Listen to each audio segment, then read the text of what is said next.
And that's how I met your no, wait, welcome. Welcome to Chaotic Calling Streaming. We are live. That one thing we do every night of the day. Alright, let's see what we got here. So, welcome everybody to Chaotic Calling. My name is Starwind, and I'm here to take some adventures through the wonderful world of Elsparia. Currently, we're in Tynet Kingdom, and we're making our way south. We have with us tonight, Christopher. Oh, Vol, I can't believe you missed it right out of their arm.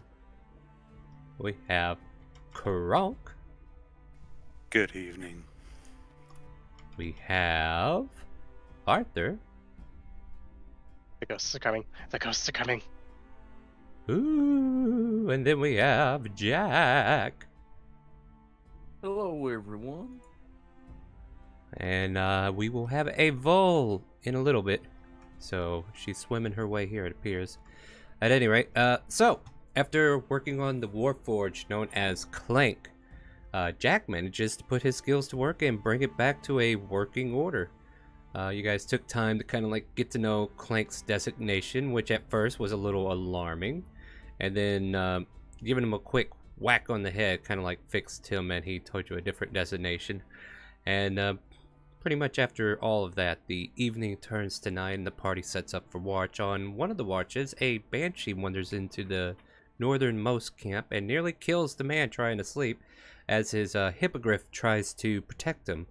With help from Vol, who led the charge along with Clank, whose proximity threat detection went off, they go to face off to protect the rest of the travelers at the crossroads, along with the rest of the party who were woken up to attend to it, but some of them just went right back to bed after seeing Vol and Christopher and a few others had it all under control.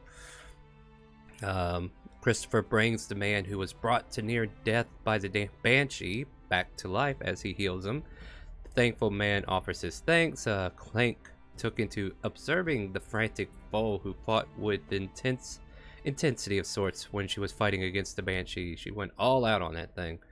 The watches beyond this event went by without too much more excitement, and morning comes and the parties prepare to go their separate ways.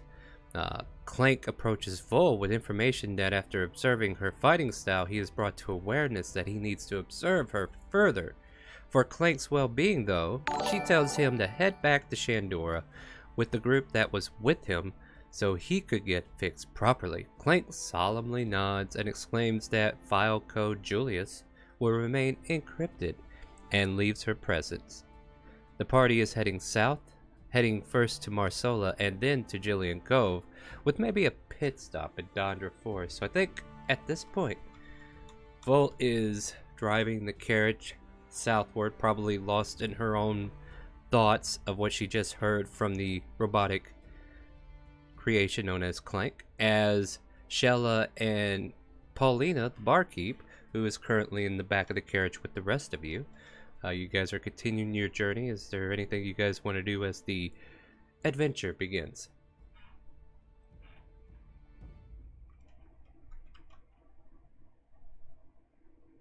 And So, well, I do certainly hope that Clank one gets, properly repaired once they get to Shandora. Well, I'm sure he will. I mean, if they're on their way back, they're bound to meet up with him sooner or later.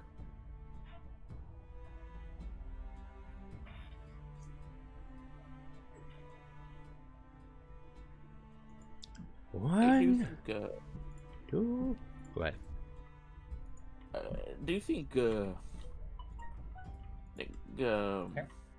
Leon and Pyra and the Quintessa and all them were not happy to talk to me?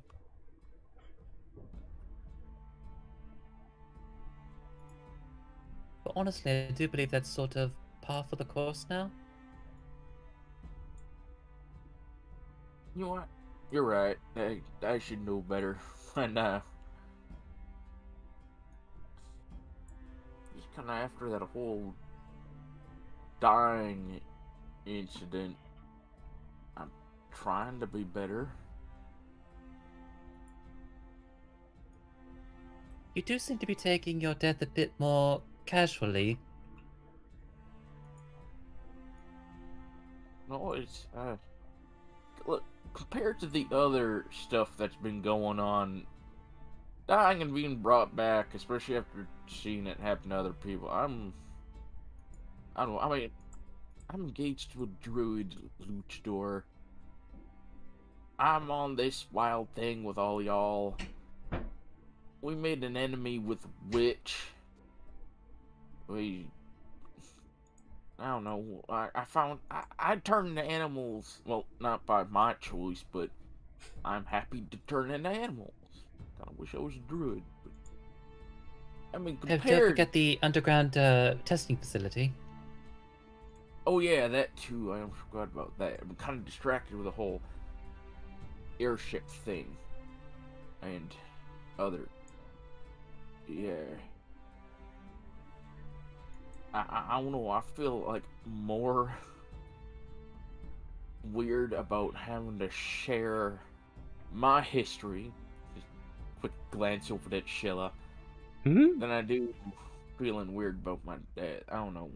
Maybe I'm just used to it. I mean, bounty hunter, killing people. 2. You can hear Sheila just kind of like quietly counting something inside of a bag.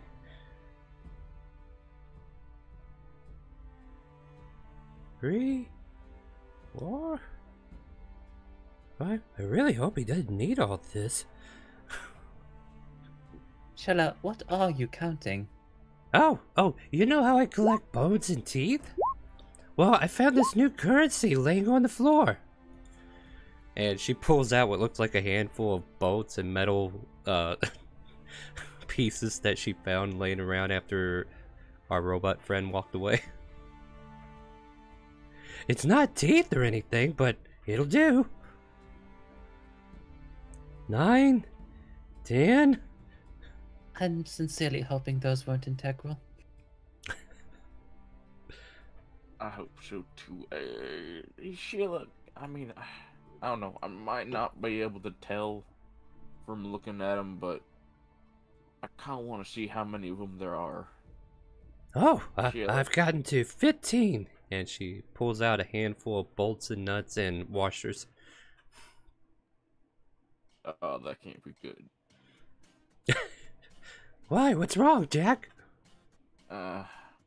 Well, depending on where those were supposed to go, well, it could be a small hindrance or a big one. She blinks. Like, well, it could either be he's either got a limp or stuff falls off. Well, I hope none of that happens. I just noticed a bunch of stuff on the ground and thought I'd pick it up for later. You probably should have told us. Oh, my bad. I mean, whenever I collect teeth, people don't seem interested, so I just figure I do my thing, make sure it's done, and then not bother anybody. But I tell you what, Jack, for you, I'll let you know next time I pick up teeth, too. Teeth are not important. Unless it's like something not normal. Understood. Big, yeah. You know what, hold on to those nuts and bolts. We can't do nothing about it now. Besides, that gives more Smith-Swan more shit to do, and we don't gotta be bothered by him anytime soon, so, yes. Yeah, she ties off the bag, puts it off to her side, and Paulina just kind of like watching this conversation off to the side, but doesn't offer any commentary. And then goes back to staring out at the scenery that she rarely gets to see, being locked up in a bar.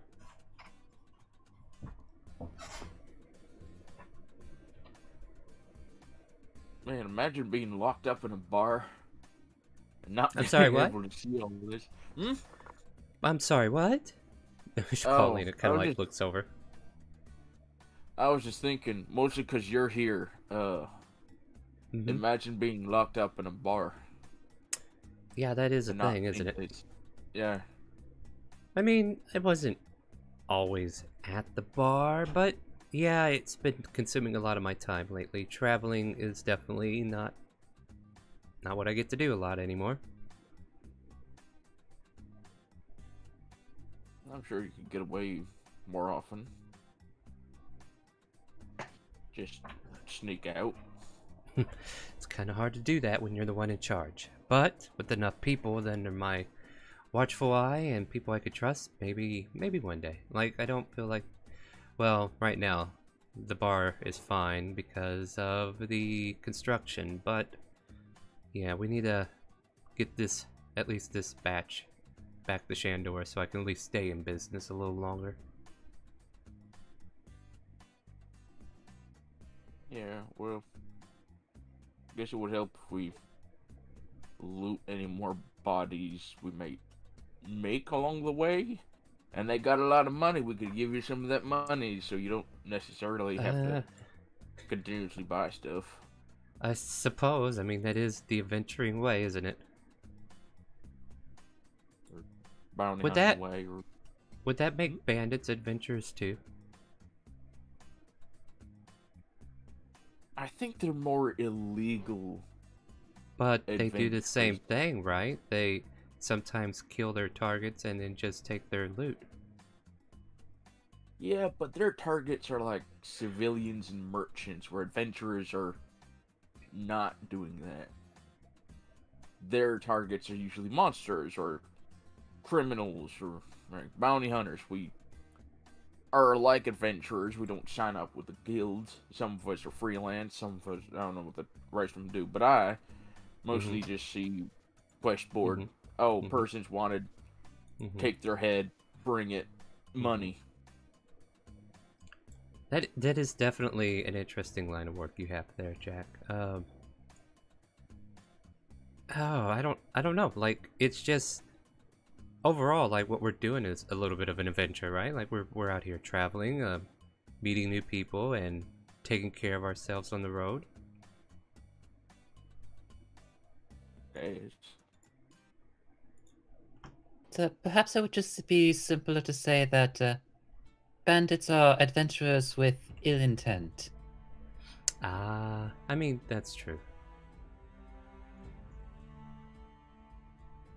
I just rolled 3d10 blink dogs. I don't think I want that one. Ooh, a puppy. Blink. Lots of puppies. Bink. Yeah. Let's try that again, shall we? We'll have to re-roll that one because that was a recent one too. Alright. Anyway. A large golden dragon flies above us. I mean, that one's always a good one to go back to. That one doesn't make sense because of reasons. Alright. Don't mind me. I'm just rolling a bunch of D100s till I find something I like.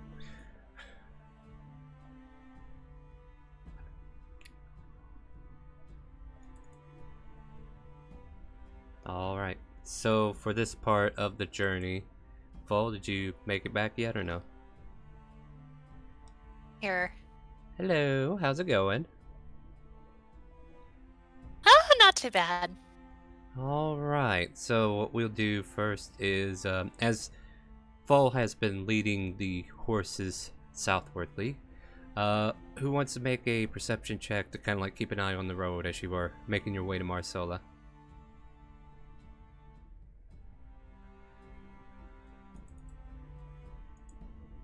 Well, I guess I'll do it. I mean, I could do it too. I just was waiting to be like, anyone up? Any at all? Alright, I'll do it. Yeah, okay, so Vol would do it, alright. And Shella's helping. Cool. So go ahead. Let's see what I get. Now let's see what you get. Alright. Yeah. I think you'll notice whatever's going on. So yeah, as the journey continues and I kind of like set up the next scenario, you guys are still given a little bit of leeway to talk if you like.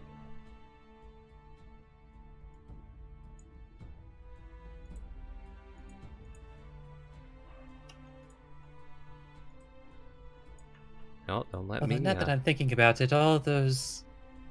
It is interesting thinking back on some of those books I read. Oh, what About the book did you charming read? bandit that... You know, about the charming bandit that captures the fair maiden's heart. Oh, who was the bandit? Did he have a cool name? he did have a fairly interesting bandit name, but his real name wasn't as splendid, though. Wow, well, I guess personality is gonna have to work for him, huh? So did they hold hands?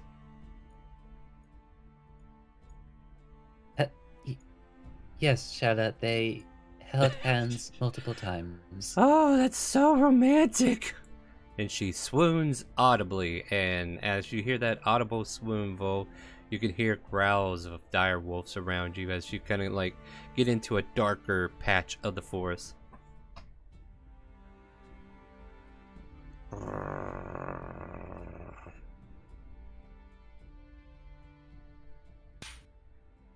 We have company, guys. What? Oh no, not again, not again, not again. Flashback to one of the... Yeah, yep. And yeah, I guess we'll go ahead and start this one off with a little bit of initiative. How's that sound, guys? Let's see what we get. Kronk get in a bonus round? Well, I kind of left the mics open for a moment before I asked for initiative, but now I asked for initiative, so no. Never. Yeah, say something sooner is the rule of thumb today. No, what did you want to do? I'll listen to what you got to say, and then I'll decide if you can do that before. Speak with animals? Okay. Yeah, I'll allow it. That's rudimentary.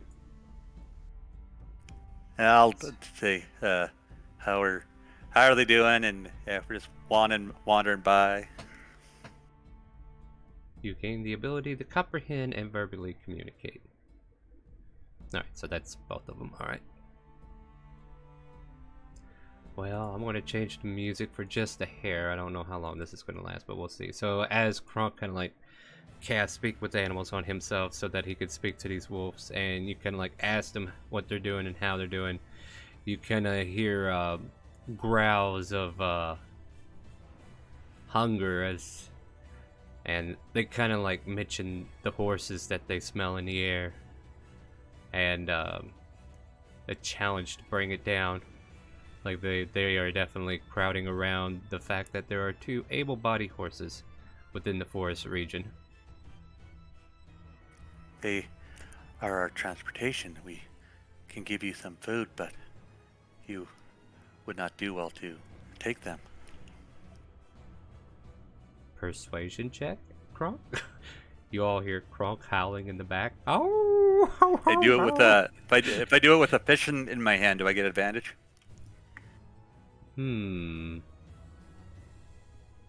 Sure, why not? Damn it. These wolves don't seem to like fish, apparently. And they start salivating as they get closer to the horses, and they just kind of like bark out, "Where's the challenge and a free meal?" And with that, I need everybody to start. Well, you already rolled initiative. We'll just start it off. Christopher, you kind of like Kronk can tell you the results, but Christopher, you'll be starting us off. But Kronk, what was the results? Do you want to tell the party so they know how to act? They are gonna try to kill the horses. Yeah, Jack, you might want to get your initiative on the order there. Yeah, I had done the thing. I don't Did know you why click it your didn't token? take. Yeah. You didn't click. Try again. Alright, did There it we take go. that time? Yeah, I think You might have accidentally clicked outside of it. Is that higher than what you Oh. previously rolled, or? by 1 point. You're fine where you are then. The We'll first leave one it. was a 10. Yeah. Yeah, we'll leave it then. Alright, so Christopher, with that information, what would you like to do?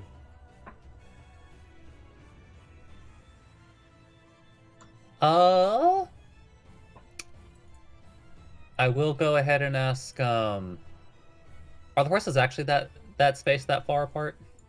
I mean, for map purposes, yes. But, you know, like, they're kind of like Okay, just here or there. If that helps any, that might help it, right?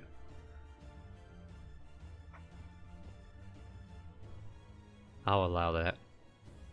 Not too particular on that. alright, then... Yeah, then Christopher.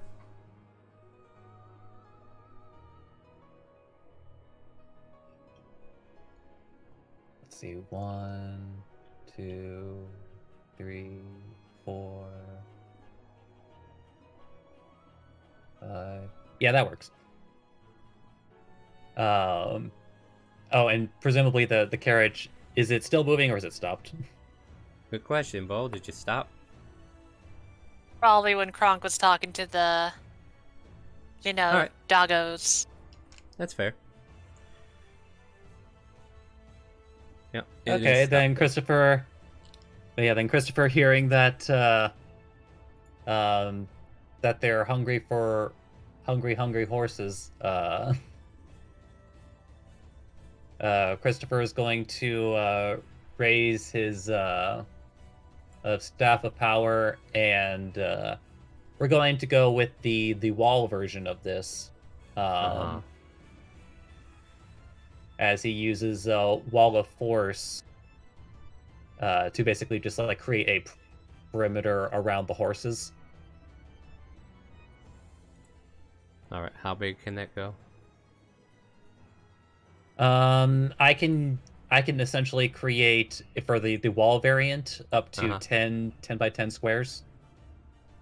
So kind of like 1, 2, 3, 4, 5, 6, 7, 8, 9. I guess you want to align that differently then, huh? 3, 4, 5, 6, 7, 8, 9, 10. Like maybe like that.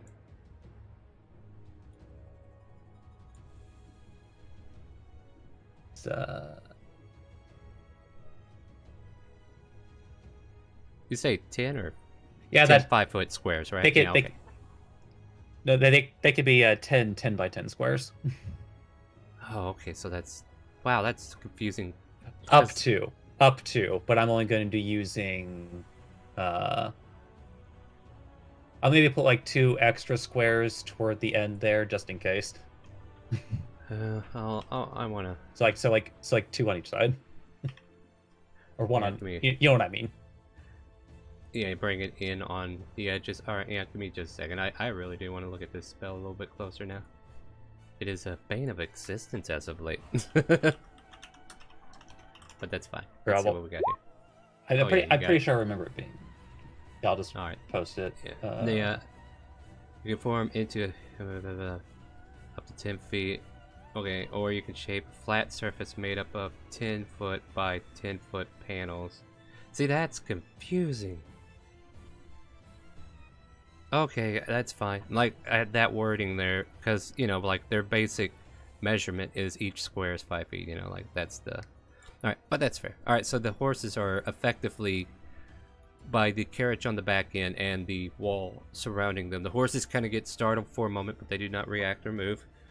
And we'll just leave them out of the turn order. Anything else for your turn?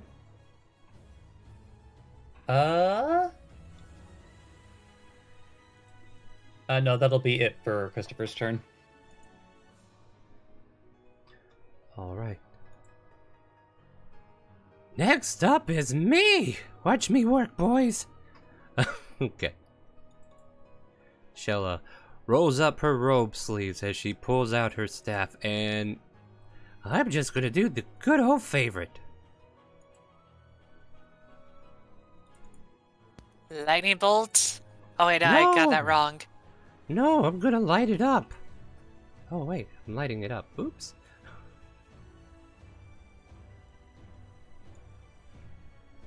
Shit. Shit. Shit. Grab the right one. There we go. Boop. Let's see, where is the most effective? I guess that'll work. So that is a total of 4 of these guys making dex saves.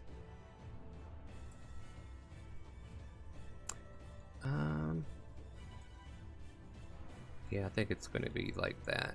I don't think I can, yeah, I can't get that top one in there, so that's fine. Oh no, no, 3, and 4. Damn it, they all beat my DC, that sucks! Well, they take 13 points of fire damage. And then Vol, you're up next. as I take this damage off, which probably should use my damage modifier for this. Then I'm probably gonna do is have Vol pop off the carts, like telling the group it's like, alright, I'll gauge this side. You guys got the other side? And just kind of like, she's not gonna run to them, but instead she's gonna kind of like try to bait them to get closer to her. Kind of like distracting them. So, let's see. Do I want to cast a spell, or do I just want to do the dodge action? I don't know, what do you want to do? I'm already attempting snack to them, so probably the dodge action. Try to get them closer to me and then kind of keep them busy. I'm gonna move one more over. Right there. Bonus action, make shield intimidating? Well, while you're doing that, I just want to point out this place is on fire. Oh crap! Oh, you mentioned that, Star! Yeah, I was working on it. Don't worry. Like, you're not directly in the fire, but apparently there was a lot of dry leaves because I rolled 100 on severity on that fireball. And these direwolves, though they dodged the initial blast, they're definitely barking and howling as smoke and flames start to erupt from the nearby shrubbery and trees and the grass, and all the ground gets lit up.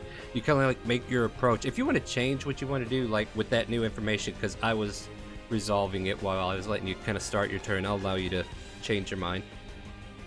Yeah, Now I'll that you have change my new mind. information. Yeah, okay, that's fine. Okay, next question then. This is really important. How is this fire gonna spread over to where we are? And if so, should I be yelling to Christopher being like, oh my god, we gotta get the hell out of here? I don't think I can give you that information because I don't know how the wind's gonna blow. Then I'll pop off the other side? Sure. No. Yeah. I don't know! There's a fire! Oh, it's so awkward! You can reach that direwolf and hit him instead of dodging, so, I mean, what do you want to do?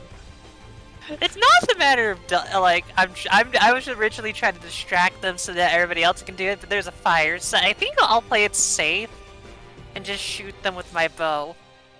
Alright, fair enough. Which one do you want to hit? You're gonna have to ping them because my thing didn't set up properly. Also, keep in mind, you will actually have to move, because, as a reminder, those panels are 10 feet high. No, I'm aware. Although the thing is, I was going to point out, it's like, I'll just shoot over here. Like, these ones are not in my sight. I'm pinging it. Oh, I thought you were going for the ones on the right.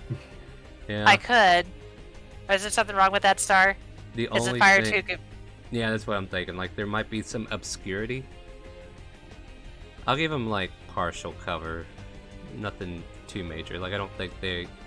Yeah, like, you can still make out their figures in the flame, but, you know, they got partial cover. Like, it's not, like, to their AC. Big whoop.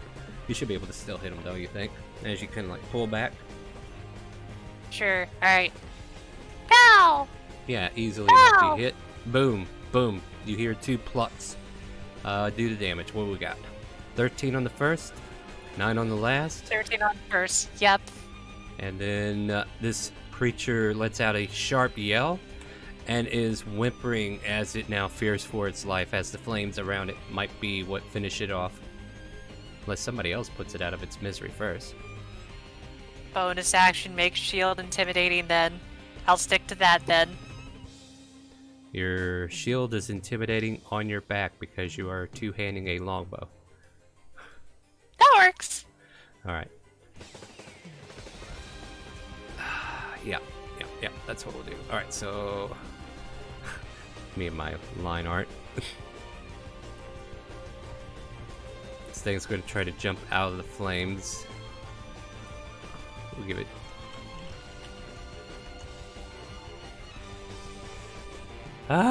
my bad, I didn't mean to do that. Takes 4 damage trying to get out of the flames, and then it leaps out into this direction. And tries to roll on the ground to try to put out whatever fires on its fur, and gets back on its feet. It still has some movement.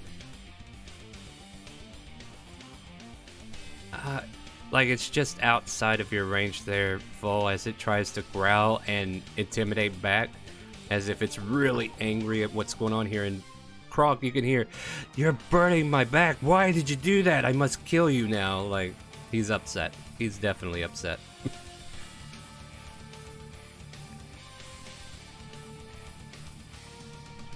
Oh, you poor beast.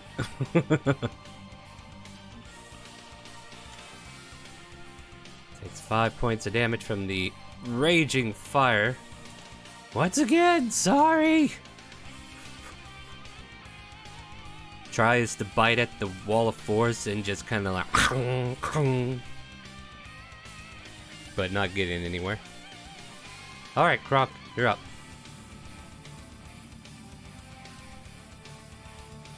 So he's gonna start with, "If you run away, we will not kill you." Intimidation or persuasion? Persuasion. I mean, you get the choice. Okay. It seems to be falling on deaf ears. Alright, Fairy Fire on... I guess it'd just be these two. Okay. That's a dexterity saving throw. We'll do it on these two over here. Sorry. So they were oh. already lit, and now they're extra lit. Alright, which two did you say? These two on the right or left? Yeah. Yeah, All on right. the right-hand side. Alright, so you're lighting these guys up. And it looks like they meet and beat your DC, my friend. Okie dokie.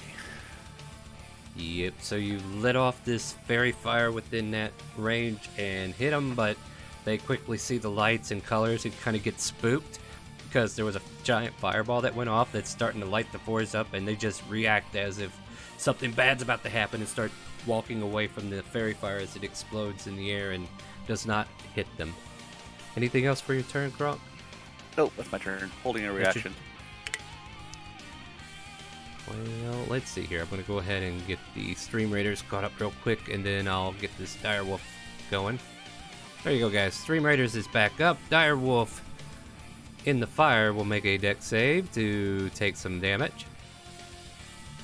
Alright, he will take half of that. So, you know, they're just getting, like, little flames licking them. So that's a 3 for him.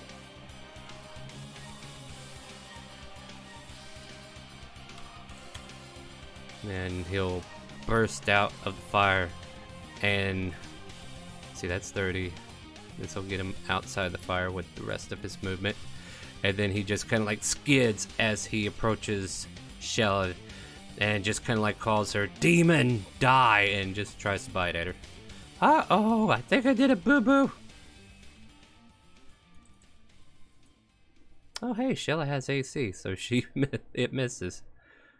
Paulina jumps out from the back. Boy, I sure do have a lot of turns here. You guys need to clean up this turn order for me. I mean, I guess she's gonna... Don't cast fake creatures? Yes, please don't. For my sanity and yours, let's not do that today. In town. Hi, I want to pick up a scroll of Conjure Fey. Yeah, I can pick that up. Yep. Paulina fires off 2 Eldritch Blast and deals some damage in that direction. This one was initially out of the blast, so he just scoots out.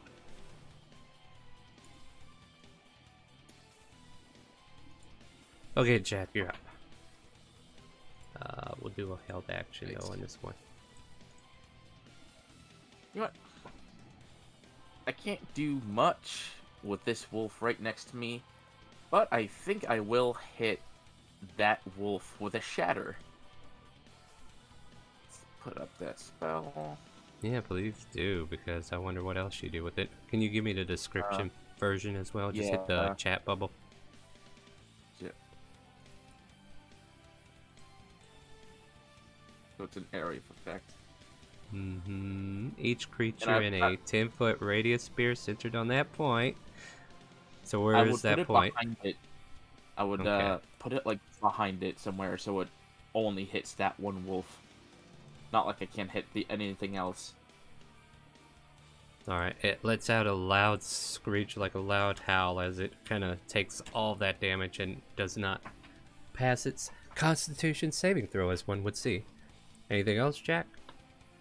Yeah, I'm just gonna say to Kronk, I don't think talking's gonna work. We gotta kill these wolves. And I'm gonna end my turn. Vol, make an animal handling check, because Jack just created a loud noise and the horses are spooking. Whoops. I mean, I'll do it, but I'm not gonna lie, I don't think they have anywhere to run. No, that's fair, but that still deals with their mentality. Like, yeah. Oh yeah. no!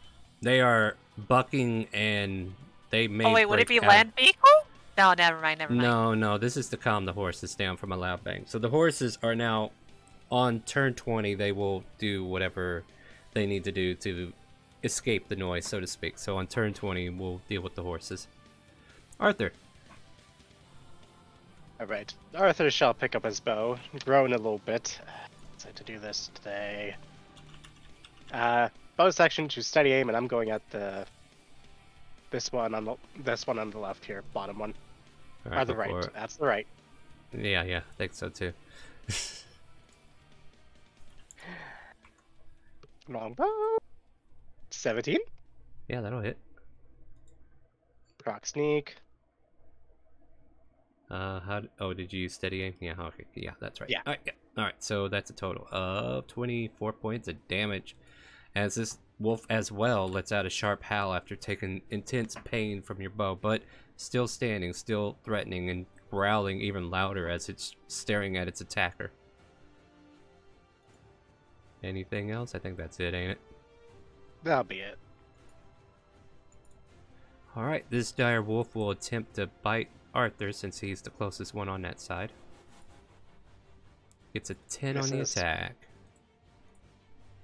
This one will also make his way over here, and I will say, since I assume that Arthur's the one that's like sticking out of the carriage, it's probably going to go after Arthur, because I don't think I heard... Well, Christopher did do something Oh, he did the wall, and then he's kind of like in the back of the carriage, so yeah, we'll go after Arthur. Because this is probably the only time I can actually hit him. 21. That will actually hit. Yep, 10 piercing damage as this wolf takes a bite, and I think I need a strength save from you next. Let me double check.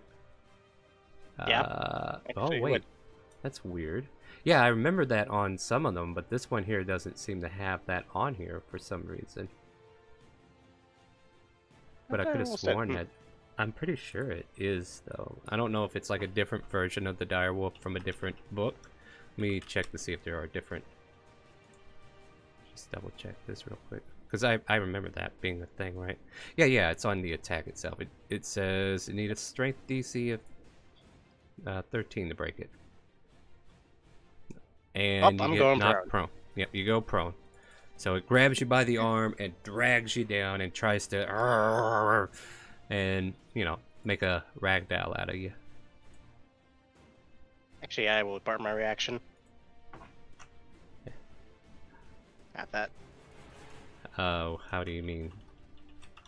I'll burn a reaction for uncanny dodge. Oh, well, yeah, that doesn't take a reaction or anything. Uncanny dodge is just something you can do, and you can reduce that to 5 with uncanny dodge. Okay. Oh, I guess it does take a reaction. I don't know why I never noticed that. You're right. Well, yeah, you're thinking you're confusing it with evasion, which is actionless. Probably, yeah. All right. So this wolf attempted to try to leave the flames, but before it could, it just falls over and starts smoldering to death. So no longer a threat. Top of the order, we are back to Christopher. As you can hear, the horse is starting to bulk and buck within your wall. Oh dear. I suppose I should be thankful that thing's indestructible. As he... Yeah. Okay, so Christopher is going to Yeah, I guess especially since he can't really get out of this wolf's range without an opportunity attack. He's going to pop over here and yeah, since the horses won't be affected, he is going to raise his staff again, and the two wolves in front of him are going to make dex saves as he uses a lightning bolt at 5th level. Ouch. Ouch. Which will They're stop at dex the saves. wall. Right. And so you only get the 2, Yep. right? All right, cool. Yep. Go ahead and roll that, my friend, and I'll get you your dex saves. So they both fail because it uses my my DC, and they take 45 points of lightning damage. Damn. Well, guess what? They're not there anymore. And we see the lightning bolt just kind of like crack into your wall of force and just kind of like stand there for a moment, like a static electricity just kind of like shimmers around the wall and, you know, kind of like makes it gleam even more, but does not go through, but kills the two wolves instantly. One of them was really fresh, and then all of a sudden, Arthur, you look to your side, bright light shines through, and then they just kind of evaporate into ash. Oh dear, that was maybe more powerful than I thought it was going to be. Make another animal handling check as another element has been added to the horse's fear factor. Oh my god. No, just kind of like, literally go like, why is this happening? Guys, I hope you understand. Does she only have one meta magic?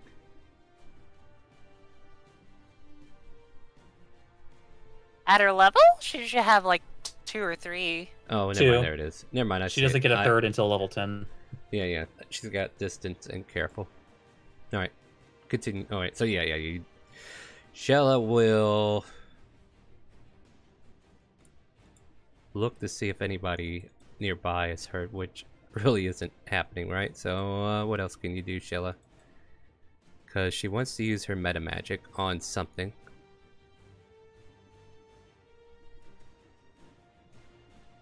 She will use Distance Spell on Firebolt, which adds more range, but she does that so she can activate her phase stone that she has attached. And the one by Kronk disappears as well as it gets burned to death. And then Shella lands over here, and then she looks down at her feet at the ash. She's like, ah! They almost got me! Alright. Horsies, let's do a strength check to see if you can stay in your harness. Yeah, basically they are spooked, but they can't move, but they can kind of like break away and try to break apart the equipment that's keeping them entangled. But I will say an 18 is what they need to actually do any of that kind of damage. So Vol, now we're back to you. I mean, I might as well keep trying to calm them down, because, I could just keep stabbing things, but then we'll have the problem later, so I'm just gonna keep trying to handle them. No, you want to try again? What are you doing to calm them down? Maybe you can get an advantage if you tell me something funny. Or good. Not actually funny, I mean, you know what I mean. I'm just trying to think, like, usually horses that are pretty spooked, you kind of have to, like, let them run for a second there and then follow them. Problem is, like, they're trapped in a spot. So really, the only thing I can think of is kind of, like, let go of the reins and just literally try to, like, walk over to them. Then try to, like, calm them down physically. Alright, I'll let you have it at advantage. Alright. They, feel your touch and they kind of, like, respond to it. Though you almost get kicked because one of them was trying to, like, lift their hind legs and just bulk away, but you managed to duck out of that and they start to breathe heavily. You can still tell they're terrified, but you got them centered for now. Anything else? Bonus action shield is concerned? Sure, the shield on your back is now concerned. This dire wolf finding out that his bites aren't getting anywhere, and then just kind of like glances over here at looking at half of his pack being eliminated. He stares at the body. We'll say like he doesn't get there yet, right? So he stares at the dead body, the fire behind him. I'm going to make him make a wisdom save. If he gets 15 or higher, he'll go after Kronk. Otherwise, he's going to attempt to flee. So he's going to attempt to flee.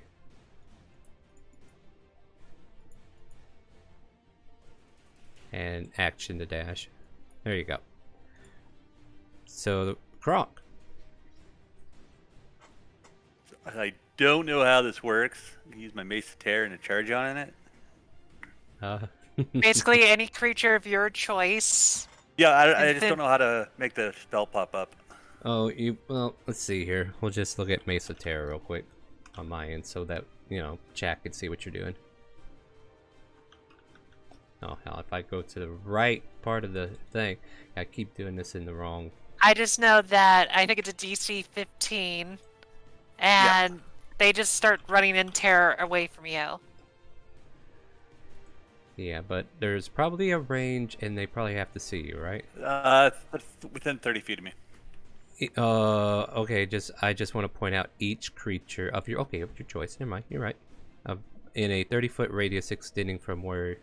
You are, alright. So what I will do So to help you that's measure... all the remaining wolves. Yeah, in order to help you measure this better, I'll put a 30... radius. The damn. two wolves that are left around are within it. Yeah, because I bam, just there measured you it. go. There you go. Well, I can actually show people without you having to measure it, so let me do my job. Yogi. Alright, so they need to make a check. What was it? Wisdom. It is wisdom, alright. Because that went over well. Alright. Kronk's attempt to save these poor wolves. Saves one of them. Other one's really hungry. Go like, but I didn't have dinner! But I'm still hungry. No, we're leaving. but, no, I'm gonna eat, damn it. Alright, this one here is frightened. And Kronk's gonna tell the last one, it's just you versus us now. Alright, let's see here. Go ahead, throw another persuasion out there. Maybe you can fright him with natural words. God damn it! They just don't want to listen. Krog, you're just not meant to intimidate people. You're too nice. I mean, it's just you can't help but look at that 0 there, Kronk. It really is just a straight D20, unfortunately. Mm-hmm. He's trying to make them concerned, but he has such a calming voice. It's like, are you really not afraid, Kronk? Oh, okay, so that's one charge off your thing, and you try to reason with them. This one here, stage lefts and leaves. Not sure if he's going to be a problem for later, but he is technically 45 off the map if necessary. Yeah, you can do something else's problem, like Yeah, Friday's problem. Pauline, well, Friday's like 5 years in the future. You're gonna have to really make a problem if you're gonna affect them. I guess she'll come up here and try to get a view of what's going on. She kind of like puts her thumb out there, does the little angling, measuring from a distance, saying, well, okay, I think I can see him without getting clipped by that wall. And then she'll fire off 2 Eldritch Blast. 360, no scope, no clip. Yeah, she jumps up in the air about 10 feet for no reason at all, does a backflip, and fires off 2 Eldritch Blasts. Pew, pew! And gets 15 points of damage as this wolf is impacted by the burst of energy sent from Paulina. And now it's that dire wolf's turn to find a target. Uh-oh! I thought I got rid of these! Ah, crap. Uh-oh. That's not good. Uh-oh. That's not good. Hey, Shella. Yes? Make a strength saving throw. Okay. With my -1, I win! Damn. She gets bit in the arm and yanked down, and then she quickly rips her elbow out of its mouth. The jaws clamp down. She's hurting, but she's still standing. Motherfucker! Motherfucker, what did you do to me? And Jack, it's your turn. I am gonna go ahead and get off this carriage. Mm-hmm. Here. It's down here. Sure. And gonna hit him with a good old firebolt. Sure. And I gotta remember to actually use my arcane firearm this time. Forgot to How add do you it do with the 15 hit. 15 does hit. Yeah. That'll be 22 points of fire damage. 22 points of fire damage. So how do you want to save Shella? As it's trying to clamp down on her, I'm just gonna run off the carriage, quickly point the wand at it, and shoot it in the side of the neck. As you do so, Shella looks at all as she kind of like rips her arm away. Then all of a sudden, Jack in all his glory comes over and fires at the direwolf. Shella looks at you amazingly as you look so cool taking this wolf out. As she mutters, "My hero." You really do care. I knew they cared. Arthur, I think there are some other elements that are still wandering around. What would you like to do? Make sure I'm okay. Yeah, like there's one Arthur up is here going to and get one- up, dust himself off, Mhm. look at the one that's running away. It's like, eh. Then look at the fire. It's like, oh shit. Oh yeah, that's a thing. Uh, Speaking of which, I'll roll a D100 for that again. Go ahead, though. it's going to run across, kind of hop up and run across the carriage. That made absolutely no sense, but You move. I got yeah. you. Get over here, and I'm going to start trying to dig in the dirt to make a little trench with a pickaxe. Alright, so you're trying to secure the area. Is that what you're trying to do? Yeah, kind of like what All right. firefighters do with active wildfires. Alright, yeah, so you're actively doing that. If a roll is necessary, I'll bring it up to you later, but you're in the act of, like, creating this trench.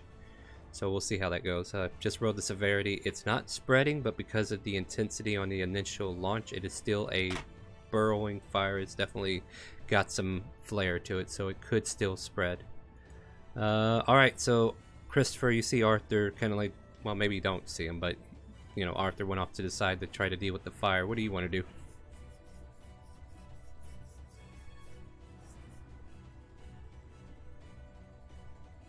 While I catch up with StreamRaiders.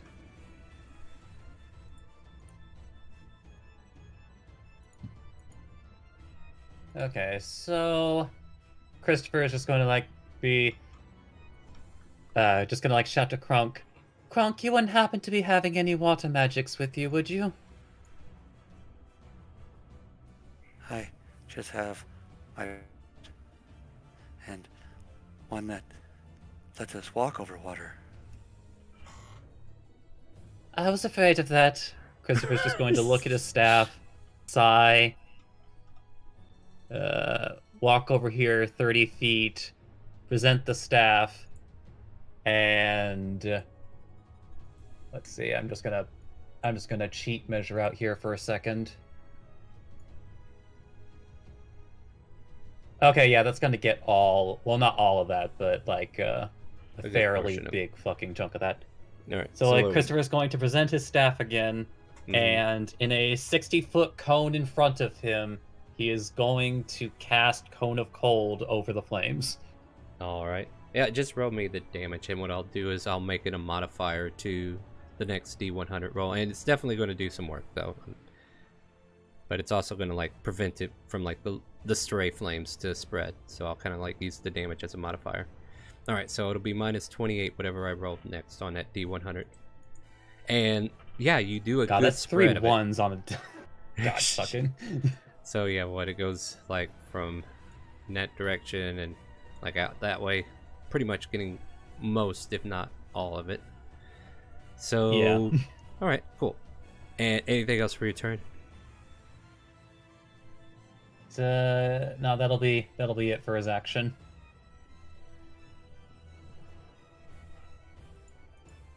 All right.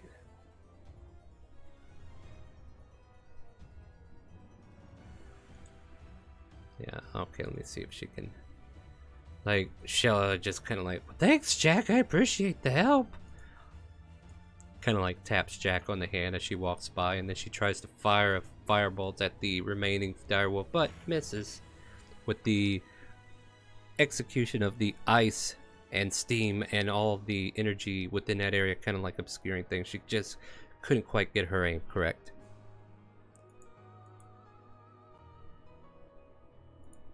Alright, Vol, you're up. Coming back onto the cart? Mm-hmm. Like, just going right there. Kind of yells over to Christopher. It's like, mind if you turn off the wall? I kind of want to move the horses away from the fiery inferno. Are they calmed down? I did my best. They're at least not trying to bolt. But they're kind of squirrely right now. Yeah, I definitely see All them right, shivering. yeah, that's all I needed to know. And free action, he'll drop concentration on wall of force. And then as my action start, I'm going to move them away from the fire. Maybe like right there. So at least it's like, hey, okay. If the fire is really out of control, we can literally just start bolting with the horses. But they're away so that, you know, that they're away from the fire and people can jump on. Alright, hold on. Let me grab the right amount of people. Alright, so you adjust the horses over into this direction as they kind of like skirt over in that direction. And then suddenly parallel park better than anybody. Anything else? No, that'll be it. This one here doesn't... Yeah, he's definitely looking at this scene, and I'm just... Yeah, he's gonna bolt. So, the direwolves at this point have all taken off that remained. One of them in terror, one of them just out of sheer fear of not living any further. And we're gonna do that die roll, minus 28. So that is a 40-something. So yeah, the remainder of the flames with the burns of the cone of cold, like the fire meeting eyes, kind of like creates a watery burst of energy that kind of like spreads over to the outside of the cone and just kind of like puts the rest of the forest to an ashy, billowing burn, but no further on fire, as it were. So your cone of cold effectively cleaned up the map. And we can act out of turn order now if you like. Christopher just falls on his ass. We are really not precisely great for a forest environment. Yeah, that's my bad. I should probably... Well, you won't believe this, Christopher, but Jack saved me. And she tries to help you up. Shella, I know you're not one to lie, but I don't believe you. No, it was true. This direwolf was about to... And she shows you, like, the bite marks in her cloak. This direwolf was about to pull me to the ground, and then Jack came out of nowhere and fired a bolt at it, saving me.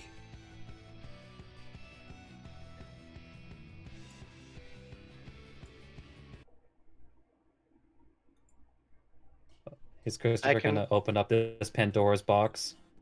Yeah, I don't, I don't just know. like, well, if that truly did happen, then you should find a way to show your appreciation. Okay. She looks at you and thinks real hard, and I'll have to think on that one for a bit, but you're right. You're absolutely right. Well, we better catch up to Vo before she leaves us. And I guess as Shella turns around, they'll just go ahead and use like 2 uses of healing light on her. All right. For So she'll get basically half of the damage she took. Yeah, that's fine. Alright. I don't know if there's more coming around. Probably not, because we spooked them pretty good. But let's get on our way. One. So yes, I'm Quick supposing minute. everyone is alright. No one seriously injured? I'm good. Oh. But I am investing in a shovel. I Yeah. have a shovel if you like it. So yeah, as you were like halfway into building that trench, the fire just kind of fizzles out, and yeah. I mean, at least you tried, right? Digging trenches with a pickaxe is no fun. Full Oh, yeah. hands him her shovel. You can hold on to that if that helps. What were you saying before we interrupt you, Kronk? Like Krog just moving the last wolf behind the tree. Oh, okay, yeah. So Kronk's putting the dead to rest, so to speak, and then makes his way back to the cart. And Christopher and Jack, are you making it to the cart now? Yeah. As I'm Christopher's gonna- No, go ahead. just as Christopher's getting in, just calling out to Kronk. Multiple apologies, Kronk, that we couldn't save that portion of the forest or the wolves. I tried to warn them, but they did not heed. There's nothing we could do. And Shell is like looking at her staff intently, just kind of like, I wonder if I could careful spell a forest. That would become handy, wouldn't it?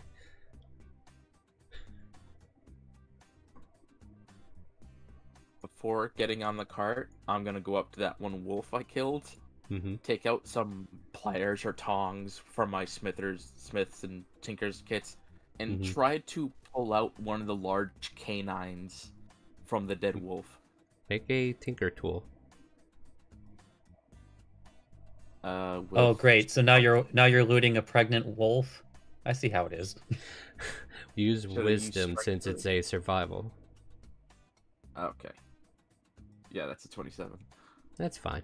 And yeah, you pull out a very well intact wolf canine, dire wolf canine. Then I'm gonna head back to the cart, and as I hop in, I'm going to give it to Shella. Ooh. She- Ah!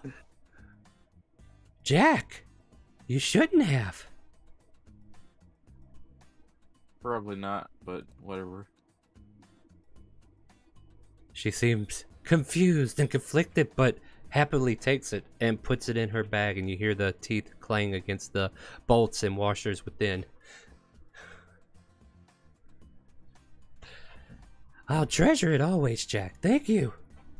You could always sell it for more teeth, I guess. Oh, yes, absolutely. I would have spent time taking them out, but I felt like Krog was moving them way faster than I could work, so... He's faster than he looks.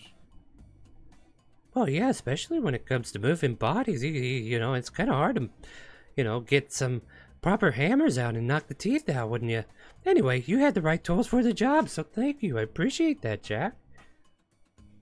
Yeah, no problem. You know, thinking about it, it's a little scary to think about Kronk perhaps in a past life being a oh, how did that term go? A cleaner? Yeah, Kronk, why do you... And it's coming from Pauline, and she's like, why do you move the bodies?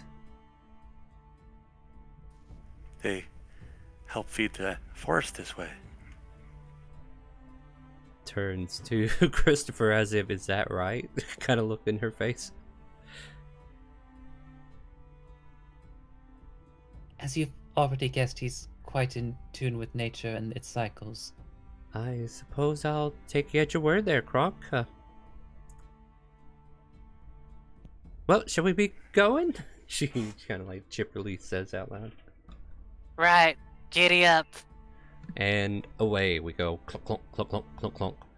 And at this point here, the adventure at this point continues further south, heading towards the outskirts of Marsola. And before we enter the city, we're going to go ahead and take a quick little break. We're going to take 10-15 minutes, top off our drinking facility choice that we might have, use the restroom, stretch the legs. So we'll be right back in a little bit. I'll leave you guys with some music. I'll get StreamRaiders all caught up, and then we'll be right back here in just a short bit. So stay tuned, everybody.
Hello, hello. We are coming back from break. Goodbye, music. And hello, live screen. Let's get to the right screen there and get back into the game, shall we? And yeah, lordy behold, you are now outside of the city known as Marsola. Probably put us in a city surrounding, just to kind of like give us that feel, right? Let's see how polluted this map is.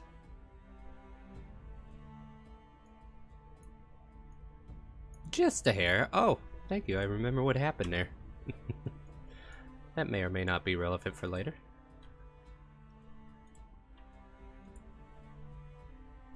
It was taken over by the kids next door. Indeed. Oops. Here, Dorian. Stand there. And I will get our lovely Paulina into the group as you all kind of like make your way into the city. Let me... I swear to God, I left one note open. Where'd you go? Should have used two note. I should have. You always should add a third note, too. Okay, now you're not funny. You're extending this beyond its hilarity. Apparently, I can't spell Paulina. No, that's beyond note. Okay. You know, I was going to be there, but now I've decided I'm not. At any rate.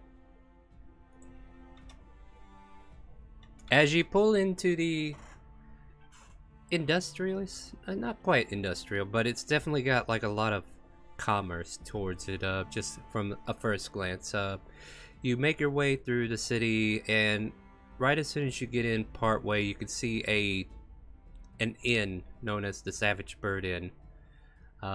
Due to the amount of time traveling, it is getting kind of late at this point.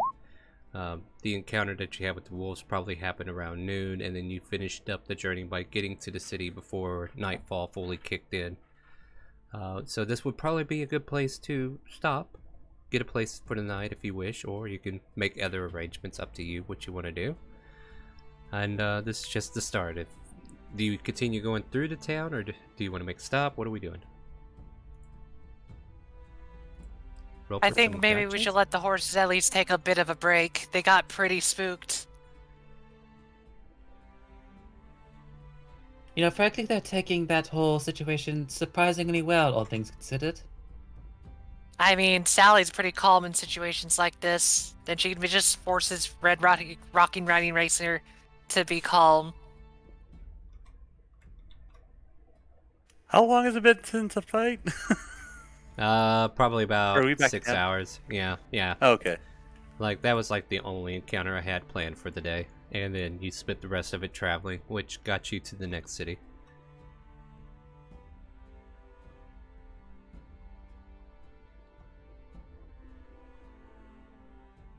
Well, looks like there's a tavern over there if we want to go ahead and take respite. You might be able to park them in the stable, take care of them there. It's kind of like Paulina doing her thing, noticing the scenery around her. There might be some shops that may still be open, but we might be better off checking in the morning if we need to buy supplies. I don't know, stuff like that. I have heard. I mean, I could... that... Oh, go ahead. Sorry about that.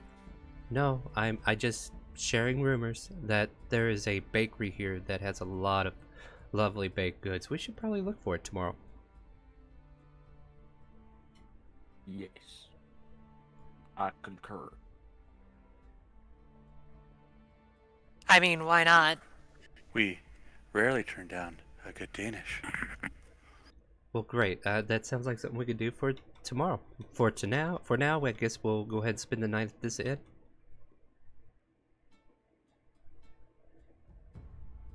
Must be different for you being a patron of an inn. And Well, Not- yeah.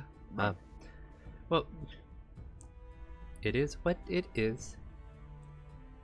I am sure, you know, I'll look at it as an experience to see how other people are doing. So, I'll definitely be critiquing if it were.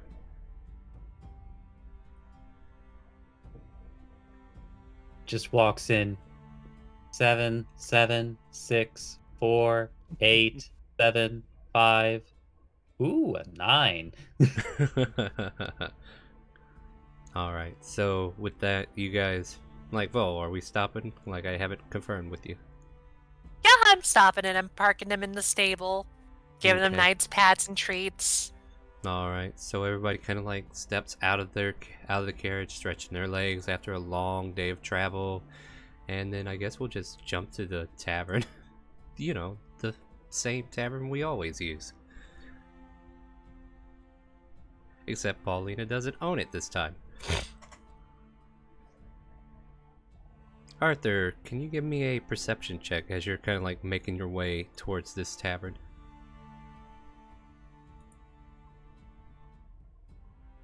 Un momento. I'm going to get judgment now. Oh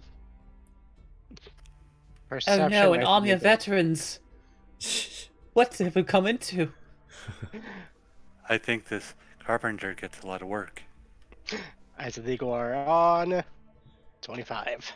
25. Oh, and Tamara's here too. Wait, I thought we just left Shishay over there. Okay, Wait, you how know did everybody. he get here so quickly? You do realize those Oh, people God. aren't here. You know what? Alright, fine.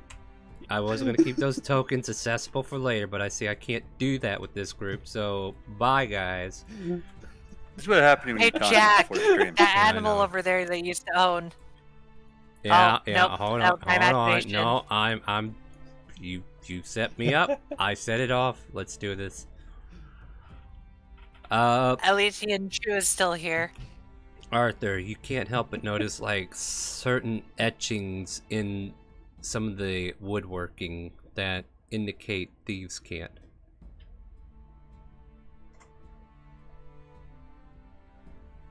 Kind of go over and try to discern their meaning.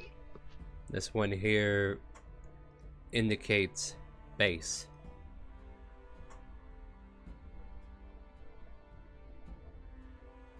You said base, yes? Yeah, B-A-S-E. Okay. To everybody else, it looks like he's looking at a scrawling chicken of someone. Like somebody just would cut a chicken into it. Does he also Oh like dear, that ought chickens, to or get did he just... mended. Sorry, I don't know, I Lord. just wasn't... I was just gonna ask if he likes chickens as well as potatoes. And what was that from Hmm. Christopher? Yeah, you talked over each other. Sorry about that. It's like Christopher just like looking casually. It's like, oh, that ought to be fixed with some mending at some point. Lots of damage there.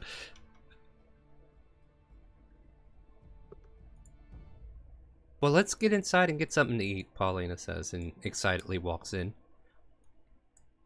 Yeah. Come on, just 1 second. He's gonna peer through a window and... What does he see inside? Paulina already at the bar. It looks like a basic inn tavern type scenario. You see patrons gathered around tables eating suppers or lunches, or yeah, evening meal, right? We're in evening. And drinking going on. It doesn't look like anything out of the ordinary from the outside. As for the symbols, that's a question for you. Would that be something Arthur would be familiar with, Garen, given who he's worked with before? Okay, so we're still from Timor and you're in Tynek. So, like, it's not... You're not for sure whose base it is. Okay. This Venti will just kind of walk in semi-casually. Alright. We find out later that it's actually just a home base for some child rogues that are playing. They're all playing house. They bring out their tea set and invite everybody to have lunch. And today's special is poison tea. Ooh. And then they We're play in a talking thieves can't. Ah! The And weather's nice. What?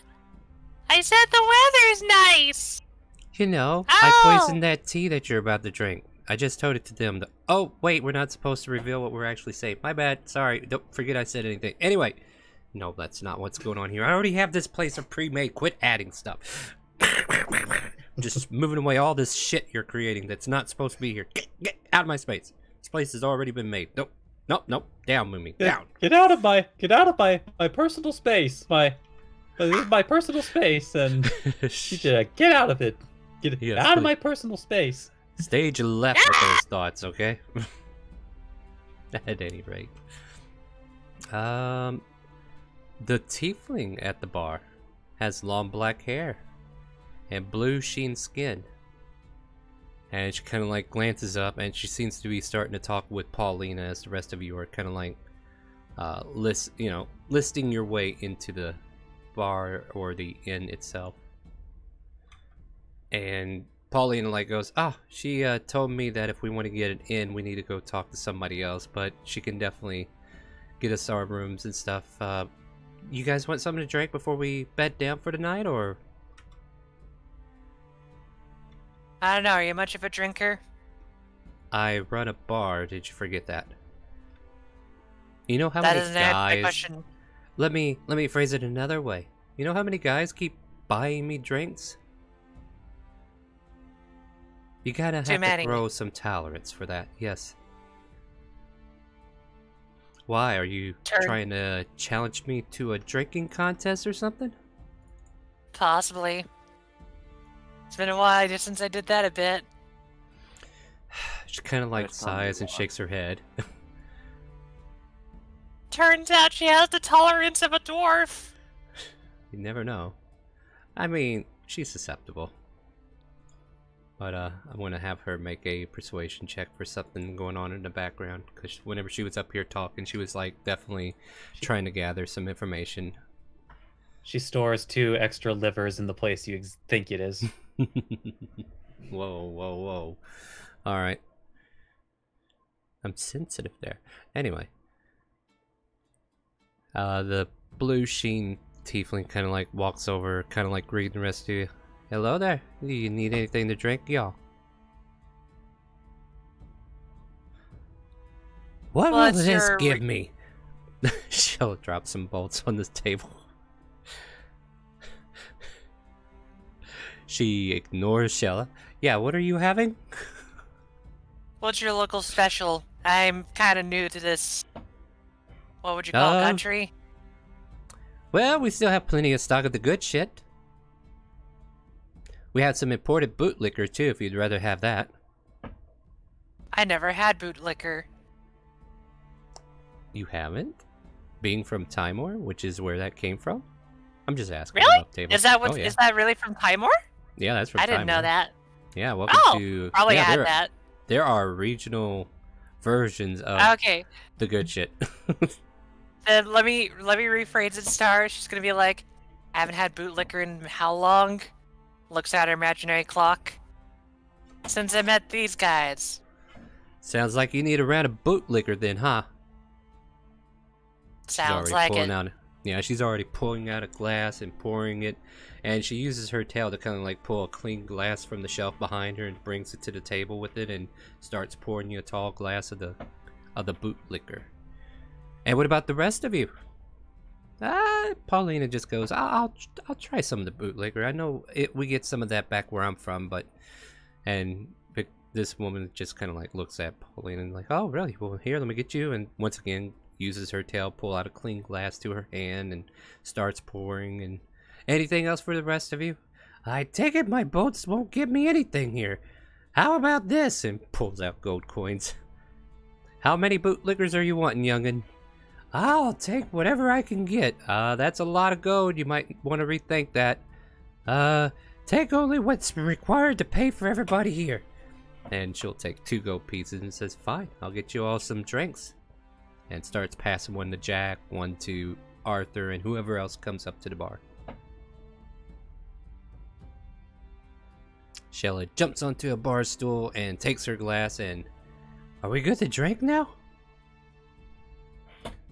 Kind of like asking for permission before she downs it, because apparently she had some experience. I don't know. Christopher, are you joining? Well, I don't exactly have many pleasant memories of the last time I drank it. And... Not for the drink itself, just the circumstances. Her tail swings out, grabs a clean glass, sets it in front of you, Christopher, and she brings the bottle towards it and just kind of like confirms with you if you're ready for a glass or not with a glance. Shall I? Yeah, he'll just tap his finger on the glass. Alright, she starts pouring. So everybody at the bar except for Kronk has a... Oh, Kronk, would you like some too? Hi. We'll just have crisp water, please. She looks at the turtle in interest at first and says, alright, water. I mean, it's fair. And she pulls out a clean glass and kind of like grabs a pitcher from behind that has water in it and pours it towards you and slides it over. Thank you very much.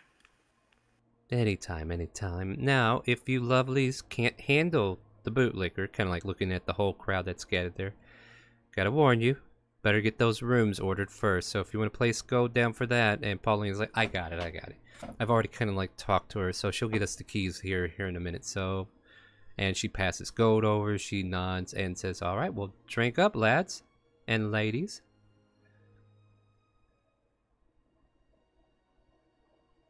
Bottoms up.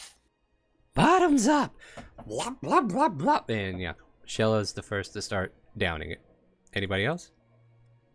Oh dear. I'll take a nice chug. So you're try to chugging chug the whole thing.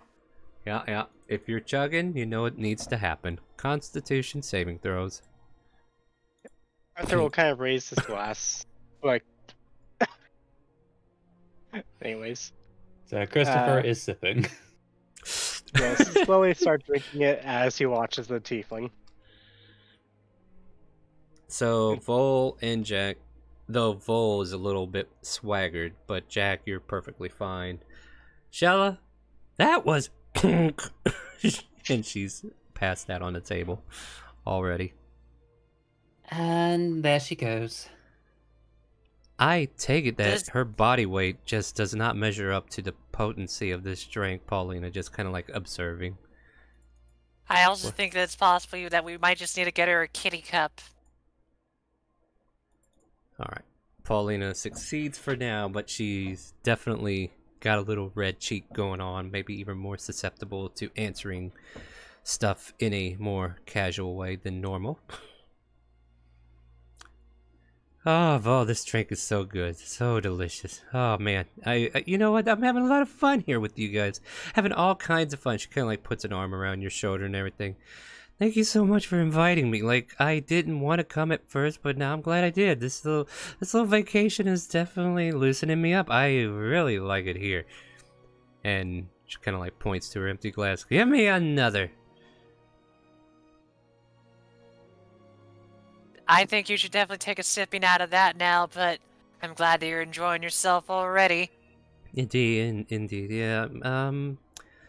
Well, what about you, Vo? Do you have a lot of fun doing this adventuring thing? Like, this has to be one of the highlights, right?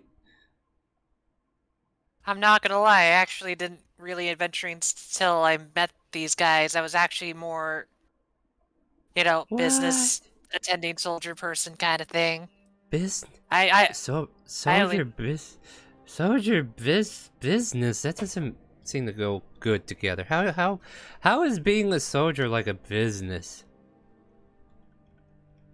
Usually you get told what to do. And more importantly, you don't usually get paid right away. But that doesn't... You also don't get to pick the jobs you want. But that's not how businesses work, Vo.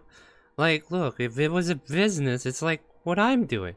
Like, yeah, you don't get paid instantly, but you pick to be there because that's the business you started. So you have to pick to be there first before you could say it's anything like a business. Did you pick to be a soldier? At first I did, and then after the few whiles I just finally decided to retire. So let's just say that business closed up shop. Well, see, here's another thing with business. You can pass it on to your offspring. Can you pass being a soldier with your achievements passable to your offspring? Shakespeare kind of goes silent on that. That's what I thought. It's not a business, bro. As if she proved her point.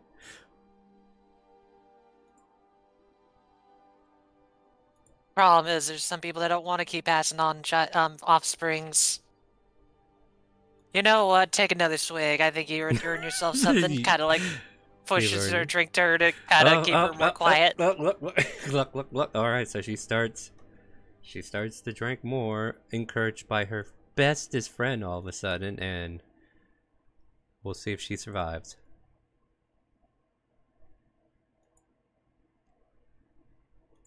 Like, she's like, oh, I see what you're trying to do here. Trying to give me a little bit more lippy, aren't you? Trying to make sure all my secrets come out. But you'll never get the best of me, Vo. Never. And she finishes the drink, sets it down, and just kind of like waits patiently for you to catch up. Well, Vo, what are you making me wait for? Your turn. Oh, you mean like asking questions or taking a swig? Take a drink, girl. We're partying tonight. Oh dear. Damn! Arthur. God. Arthur! He needed that drink, and he too also succeeds. We're getting natural 20s in the wrong time, but this works. Hold on. Okay, Jack. Say it's gonna crit fail. It might happen. It's gonna crit fail for Vol. No, No, it didn't. So, with Paulina... What are you guys talking about? I clearly see a 1. Yeah. Anyway, Paulina's like purposely putting her finger at the bottom of the glass, tipping it just like she did her, just trying to get her to get it all down. There you go. Whoa, jug. Like she starts chanting, and everybody just kind of like looks in your direction, like what's going on over there? And you can see a couple guys just kind of like, yeah, jug in the background. Star, look at Twitch. What? Oh, did you post something? Where am I supposed to be looking in our main chat? Hold on one second. Oh, disadvantage. Oh, you're buying disadvantage. You jerk. Okay, and you know that was expensive to do. Vault reroll. So we're about to find out if the final tip of the finger puts full. Wow. Okay, there you go. Nice try, Kronk, but she succeeds. Oh man. Please, Kronk, try to make me laugh. Thank you, Kronk. I'm smiling now. Though I gotta do my drink. Yeah, you as well if you're keeping up with the ladies. And I guess I'm going to roll high. Wink, wink. That's high enough.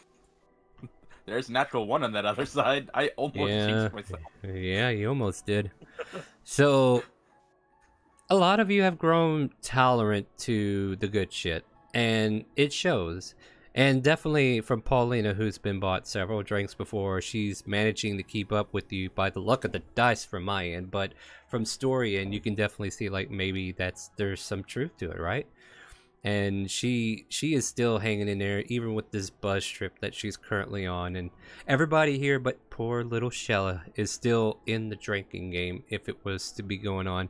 The blue sheen skinned tiefling comes back around and says, should I top you guys off, or are you going to keep going? Or I'm impressed. Already 2 glasses down and still hanging in there. Your little friend there, I guess it was just not within her reach to deal with the body weight of her own kind.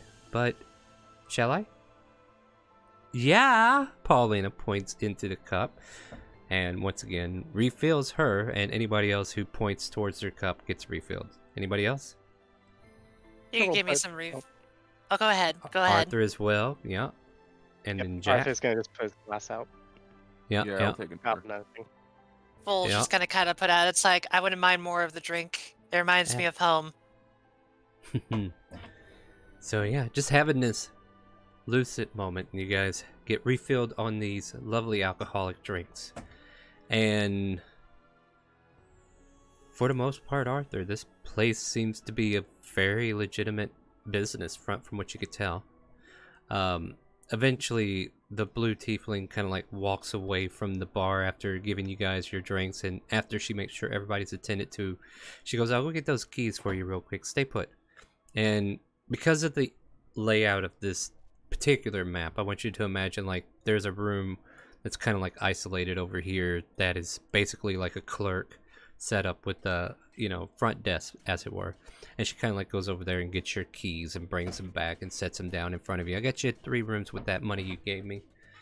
And you guys can figure that out, but here are the numbers, and they have like little numbers to the room, so you guys can do the usual. Pick which one of these lovely rooms you want to be in whenever you're ready to go. Hey, Jack. Do you want to take these drinks back into the rooms? Well, might as well. It'll definitely be easier to push you Oh, two into bed, not have to drag you what- all the way over there. What's that for? Am I hearing that you're playing chicken? You want to be in your room and not take the challenge of being out here in the open? I mean, do you want to come along too? I just want to put Shell in her room. Kind of like Shell is slowly sliding off the table. I mean, Kronk could probably handle that. Kind of like looks over and sees that the sober one is Kronk, most definitely, and then kind of like glances He's a down. Seeing, designated driver. yeah, like Kronk could definitely pick Shell up if necessary. Heck, Kronk, you could pick any of us up if you needed to, right? I could try to pick you all up if you'd like. Try not to do it at the same time. That we don't want to stress you. One at a time if we fall. But I don't know. It sounds like they're gonna cheat and go off into a room. Ooh. Want to come as a witness? Well, what if I need more drink? Like, are we gonna order more drinks before we go, or are we just drinking this final bottle or glass? Puts down 5 gold. I'll take 3 more bottles. All right, fair enough. And she hands you 3-gallon mason jugs. Jesus! Yeah, these are like in brown mason jugs with the cork stoppered. And she hands them to the table. Make sure you bring the empty containers back, and please do me a favor. Don't urinate in it, okay? I really don't like it when guests do that. So this is not the first time someone done that. That's terrifying. Yes, it is. I'll have you know, these are new mason jars. You don't have to worry, but we would love to reuse them. So, don't. Okay? No promises, says Paulina. She grabs one and walks away. Full picks up one, goes like nods to Jack to pick up the other one, because if they're that big, it's kind of like, I don't want to drop one. So it's like, let Jack carry it. Well, yeah. And I mean, then... just imagine a giant milk jug, but it's a mason jar, right? There are a gallon Oh, each, and okay. there's 3 of them. There's 3 of them. It's not like a huge, like, keg or anything like that. Okay, then I'll just pick up both of them, and then before I go into the rooms, I just kind of look at both Christopher and Arthur and go like, you two have fun. I'll let you handle Shella, then Kronk. Please don't do anything that you might regret. Don't worry, I don't have any of the peyote stuff. If I had any of that, I would totally stay sober. Alright, at this point, yeah, what room do you want? The 4-bedroom? Or a 4-bed? Yeah, that's what it's right. Yeah, sure, why not? Then Paulina can join us. Yeah, there you go.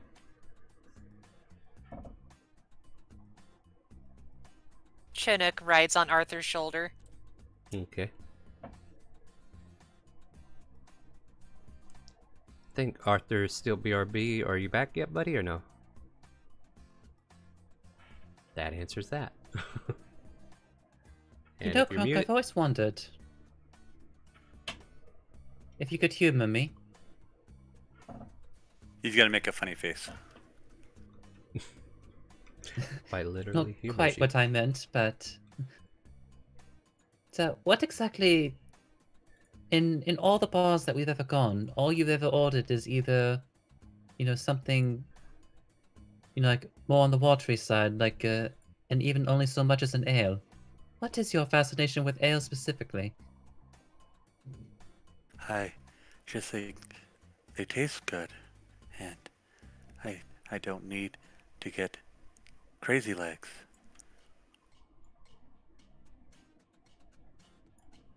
Oh, I see. So you're looking for the most flavor, but without any of the intoxicating effects. It doesn't do much other than give you headaches in the morning.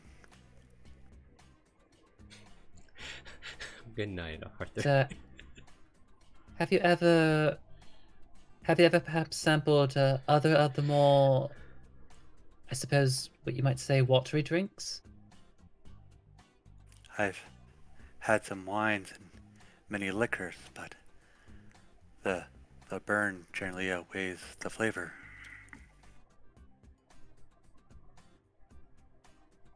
And I suppose I do understand what you mean.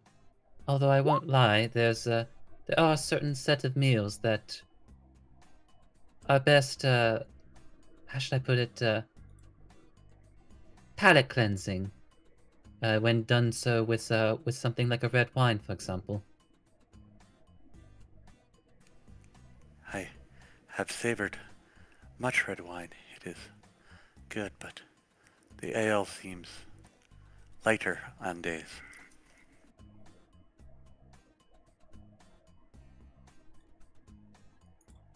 Did you ever drink much ale back at home? Were there bars where you're from? We lived in the deeper forest, so we did not go to town very often, as we lived mostly off the land. Oh, but then just as well you could have perhaps made your own ale. Did you ever try? There was not a lot of grains to brew with, and the berries did not taste good. Oh, I suppose that's a bit unfortunate, isn't it? There was one berry that would turn your mouth tingly if you ate too much. Ah, so then certainly not a good berry then. A couple of my cousins ate them a lot. Oh, were there ill effects? They just slapped each other a lot. I'm sorry? They said they couldn't feel the slaps. So what you're telling me is that after consuming these berries, they made a game of hurting each other because they couldn't feel it. I guess you could say they weren't hurting each other.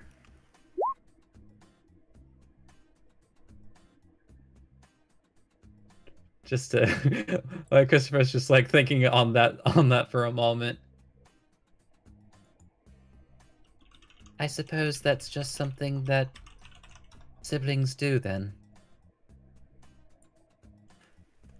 Yeah, they would slap each other without drinking sometimes.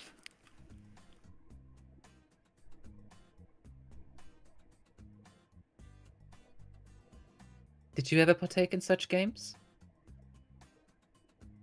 I didn't like the tingly mouth too much, so I never got to the slapping much.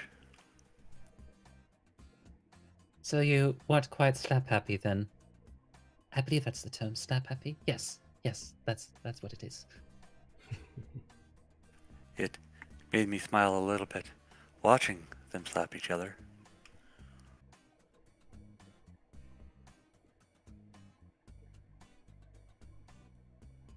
I suppose there is sort of charm to physical comedy. As long as no one is seriously hurt, I think it could be good.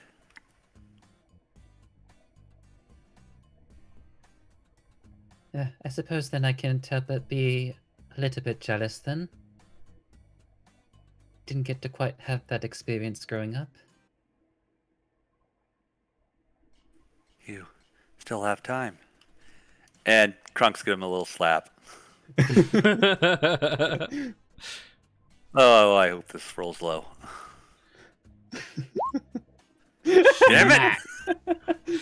Of course it would roll that much. I mean, take 1 point of damage from him, but... Just knock him off the bar stool. yeah, kind of Damn! like throws you off a bit, right? It's like, oh. That was harder than I expected.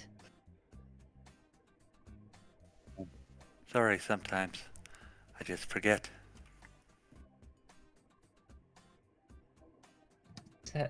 No worries.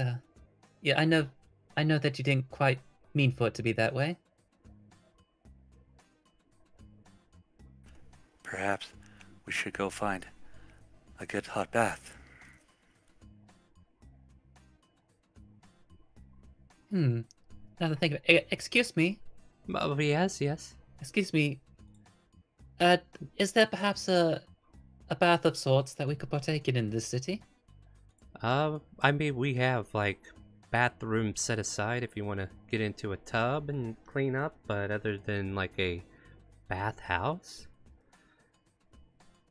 None that I'm aware of. But Marsola is pretty huge, so if you were to ask around, and I'll be frank with you, I've only been here for about a year, so I haven't really got to explore everything, so maybe you could find it, and if you do, maybe you can let me know about it. Shall we go for a walk? Famous last Yes, I word. think I was going to suggest the same thing. If nothing else, the walk might be nice. Might be. Alright, well you guys don't get too lost in the city, alright? It can get confusing. Like, I swear I went down 1 block when I first got here, and then it took me 3 hours to get back to where I was. I am usually pretty good with directions. Alright, well here's hoping, friend. If I don't see you within a certain allotted time, should I tell your friends, or...?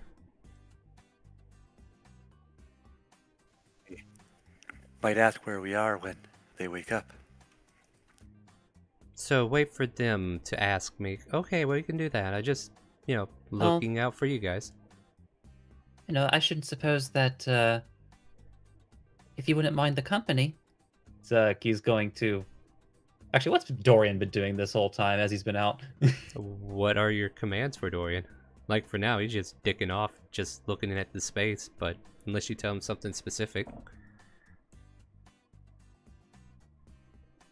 You can give me a perception check as Dorian, maybe I can help you out.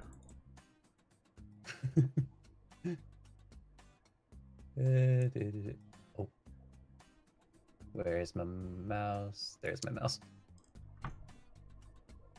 Squeaker, squeak, squeak, squeakin'. Mm-hmm. Squeakity squeak squeak. Squeakity. Squeakity squooty. Sees nothing. Okay, no, this just tells me that he's over here by Shella, and he's flicking her tongue off and on. Like, he's just having fun watching it lull to one side and off to the other. Flat. Oh, this is hilarious. And he's doing it invisible. Flat. So, to the barmaid, as she's kind of like looking in that direction, goes, "Something wrong with your friend over there. Her tongue keeps flapping from side to side, and she's got this weird giggle about her." Oh, that's hilarious. Oh, that's just Dorian having his fun. Dorian? Is that another party member that I just can't see, or what's going on here? He's just my familiar. We have a history. Dorian. Yeah, boss, what's going on? Would you mind doing me a favor? While Kronk and I are gone, if you happen to get a sort of distress signal, would you mind telling this individual here? As he gestures toward the barmaid. Oh, yeah. All right, boss. You have fun. Then we hear, like, Shayla go, ah, as he's pulling her tongue. Ah. Gronk's gonna help Arthur to his room. Yeah, so Arthur, you kind of like have a little bit of a merriment, right? As you're kind of like taking this last chance drink. Give me one more perception check before Kronk has to haul you away. Because I know we gave them a little bit of time to talk. So I just want to see if you notice a few things before you conk out of everything. There's a thieves' cant kind of etched into the bar near you, and it looks like it just says fish. Makes no sense, and then you're like, whatever, gluck, gluck, gluck, gluck, and boom, down you go. You're licking your boots. I'm quite impressed by his dexterity and flexibility. And if you had said anything between now and then, Arthur, we did not hear you.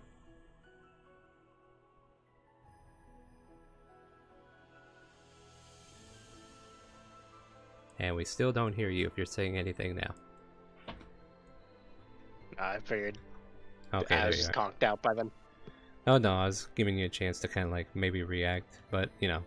So yeah, with that, yeah, Kronk will take you to one of the bedrooms. Your choice, wherever you want to land. Or wherever Kronk wants to throw you. There you go. And with that, Kronk, you and Christopher make out for the night air to see what this town has to offer. Meanwhile, I think there's a quick drinking contest we can go check back in on. Alright, So- we got ourselves 3 bottles there. Are you happy now? Fine, fine. Now what's the game? Are we gonna keep going with this drinking contest, or? Let's do this game. I got a game for y'all. Hmm? If I don't know. I already know a lot about Jack, but I don't know much about you. So why don't we do a I- question game? I am an open book. You can read my pages all you think. Take a swig, and you point to the person you want to ask a question, and that person's got to take a swig, but they get to point to the person they want to ask a question to. So, did you take your swig? I thought you wanted to start. I could do Oh, I it now thought- if you want me to. Well, you sounded like you wanted to ask me a question, so why would you want me to start if you're the one who wants to ask the question? Takes a swig. Alright, make a con save. Ah! Ah! There we go. Okay. Might not want to do it as Chinook, but okay. I'm aware. I was playing as Chinook. Don't worry. all of a sudden, the bat on your shoulder, Arthur, just kind of goes batshit crazy. No. Alright. So, what's your question? Alright, first question. Here's what I'm gonna ask you right now. Mm-hmm. How did you gain those powers? Seems kind of rather strange for a barmaid to have. What, people who are interested in adventuring can't be barkeeps or anything? Are you No, telling but- me my profession discriminates against adventurers? No, I was just more curious because most barmaids I met before don't usually are able to shoot lasers out of their hands. Well, to tell you the truth, it all started on the day that I met this lizard folk man.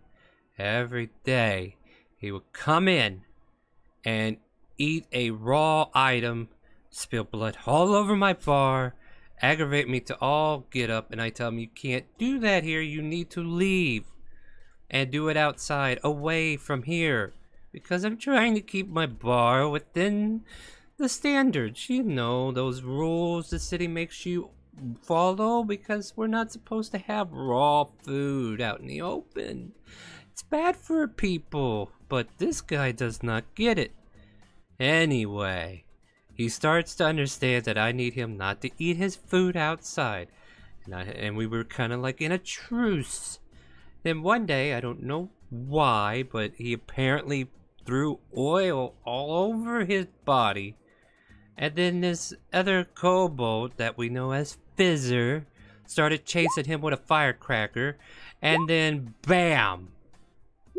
They ran into my bar, started a fire, and I swear. And I just kinda woke up the next day. Capable of doing things. I don't know why, but I was angry and maybe in a drunken rage I made a pact with someone I don't quite know yet. But now I got ways to fight people who want to burn my bar down, and that's what's important. Because it's my bar. I drink to that, but your turn now. Okay. Okay. She pulls back the bottle, look, and I'll roll her con.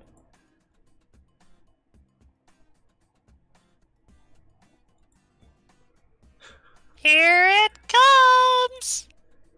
Bleh. Bleh.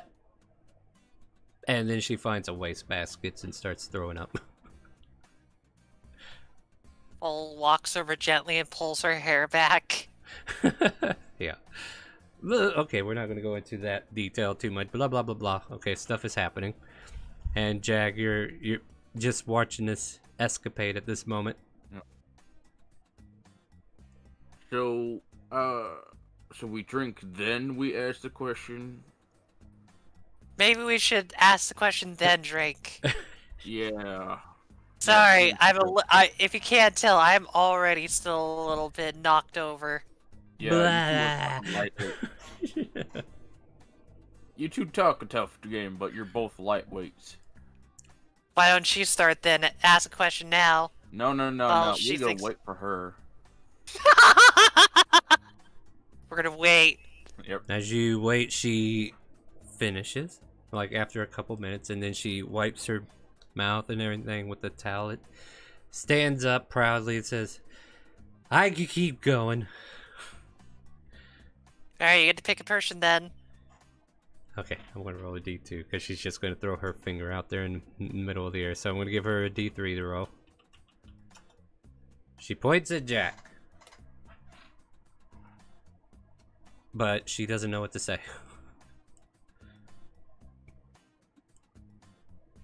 Well. Oh,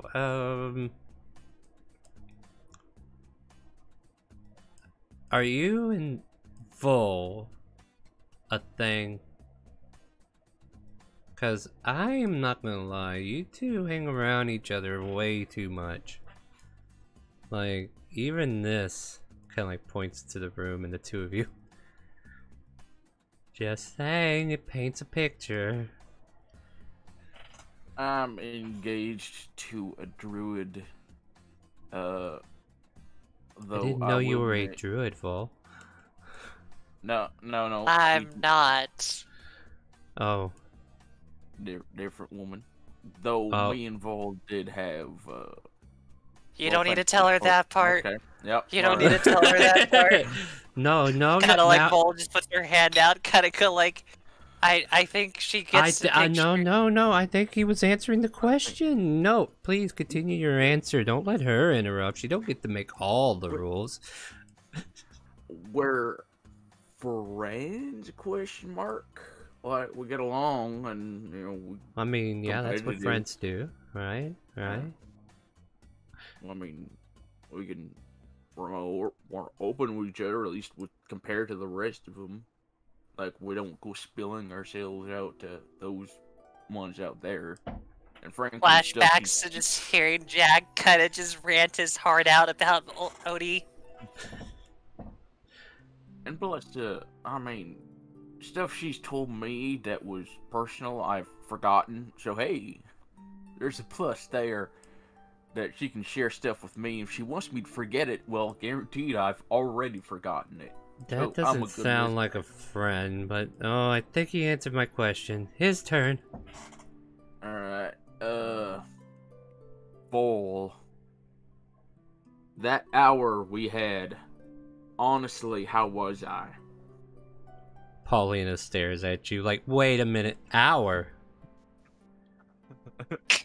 Hour? Oh yes, please explain this one to me, dear.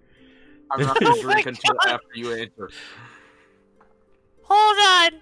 I gotta roll something in my brain! Don't hurt yourself. Jack, I'm gonna be real. I don't have anything to compare with. Alright. I just Like, start drinking. It's like, I don't have enough experience to tell you that, Jack. I just know, based off of what my friend Gretchen and Rowan told me. But that's not really much. Was that fun, at least?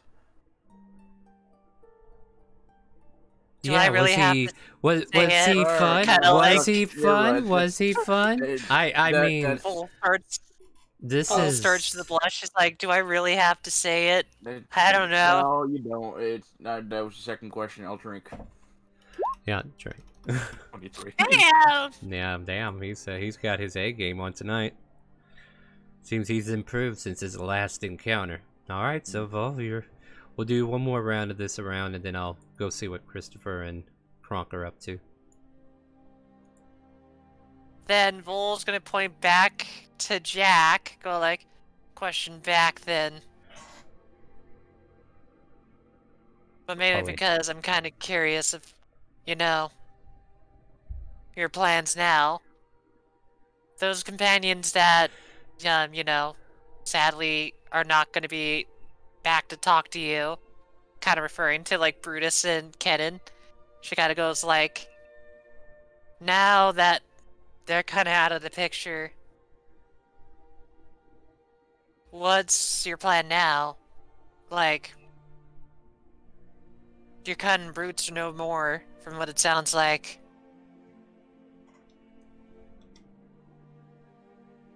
Well, I mean, they were gonna go down anyway, but that just means I don't have a target on my back. I don't gotta worry about them no more. The real trouble is Tazrath. But thankfully, they don't.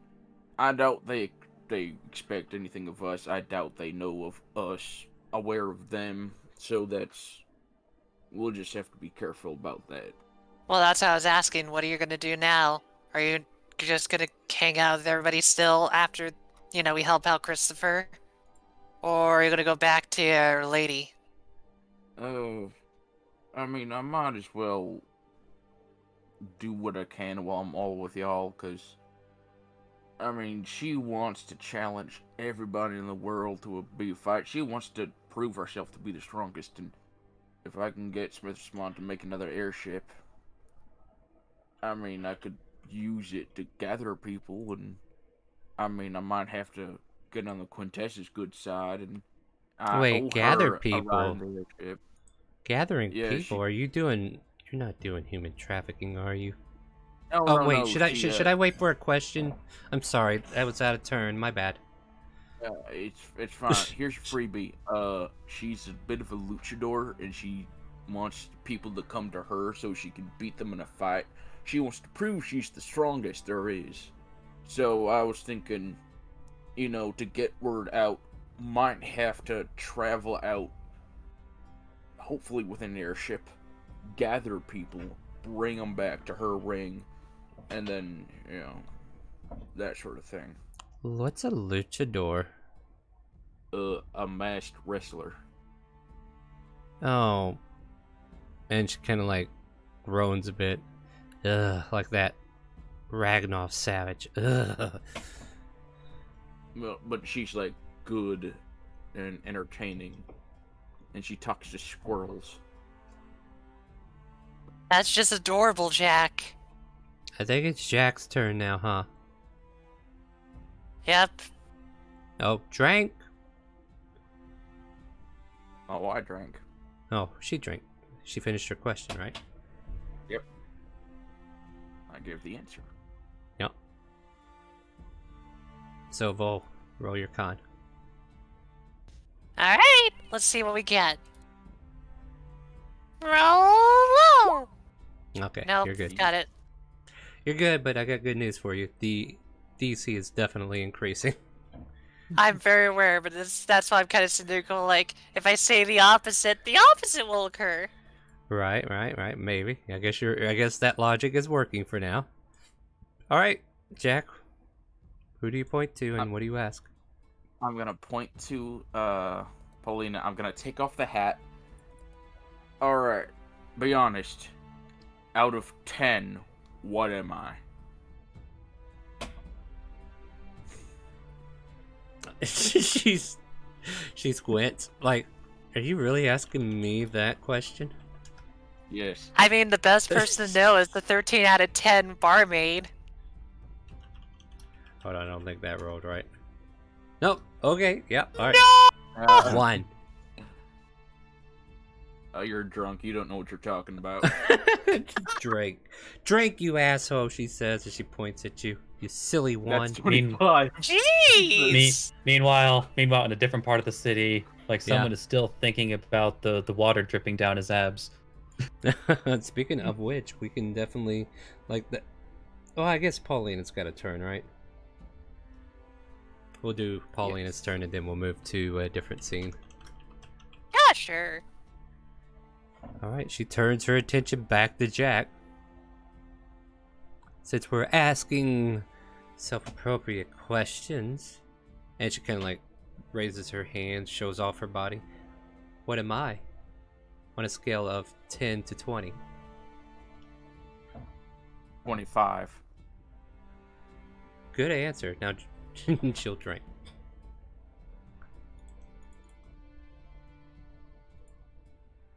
Oh, and she manages to save just barely on that one. And yeah, that's kind of like where that game is at the moment. Meanwhile, with Arthur incapacitated at the moment, sorry buddy, and Shella snoring loudly as Dorian continues to play with her lulled tongue, we have Kronk and Christopher wandering the streets of Marsola. It's probably around 9 in the evening as you guys are kind of like wandering around, but what do you guys want to do specifically? Like if we're targeting certain things, investigations might need to happen. So what do you guys want to do? Well, we did seem pretty inclined to see if we could find that bath, so I guess like we will probably focus on that. Sounds good to me.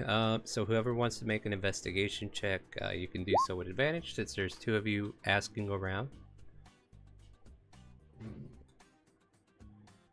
Do you want to make it, Krunk? I've got a +0 investigation. I need to see this. I mean, I do too, so it's literally no difference. Here's the Okay. question. Well, as you guys are resolving who's doing it, I just want to answer Arthur real quick. Here's the question. Does sleeping cause you to lose form? If I the think we answer- ruled that as no. Then the answer is the same, because I kind of feel like you're incapacitated and asleep, not unconscious from unwillingness, so to speak. Alright, so Kronk, with that wonderful investigation on both sides, you find an array of establishments, but asking the populace, they kind of shake their head, like maybe even you're describing the bathhouse back in Shandora, just kind of like, do you got anything similar? But like as you're passing through the town, just kind of like give you an idea of certain things that you're going to be able to witness. You notice a temple dedicated to the wind goddess is currently open, and this might have been one of those places where you kind of like stepped in because there was some socializing going on at the outskirts, like people at the front of the building just kind of like getting ready to leave and just finishing their conversations and just kind of like coming up to ask them about the bathhouse. Okay, so this is one of those situations where this never came up in the game yet, but I feel like it would definitely be there. So for now, it's like there is a bathhouse. It's kind of like on the south end of town, but the name of it kind of escapes the person at the moment, but you're more than happy to kind of like go and look for it at this point. But yeah, you're just outside of this temple and about to go in that direction, unless there's anything else you want to do before you leave this particular spot. Kronk's on a mission. Indeed he is. So Might let's look see. out for a quest board on his way. Just doing that. Well, no. There's just like a sign with neon lights. That's Says right. quest board. We found the quest board. Unfortunately, it's a brothel. Neon is sign ju- also says no vacancy. No. All right. And like just underneath, we don't take any small air quote quests. Yeah, I can see that everybody is definitely geared to giving me Patreon material. So this has been going on all week. I'm kind of wondering, like, is there something in the air? Is there just something that's, I guess people are getting tense and bothering. It's okay. We'll figure something out. But I was just trying to think of what this bathhouse name is. So guess what? We're doing some world building. What do we call it? What do you got? Bathhouse? Just bathhouse. It's just called the bathhouse. Doesn't have any generalization to it. It's Beth. Beth's It's bathhouse.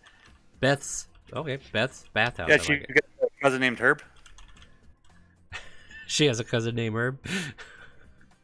Okay, cousin to Herb. No, that's fair. And yeah, she runs this shop with a few extra people. So yeah, okay, you find Beth's bathhouse on the south skirts of town with your wonderful investigation, and it's about 10 in the evening now after you find it and start to decide whether you want to take the bath or not. It's just pretty much a changing room that leads into a bathhouse. Nothing extravagant, but they have like an open door policy, as it were. Like it's a communal for everyone.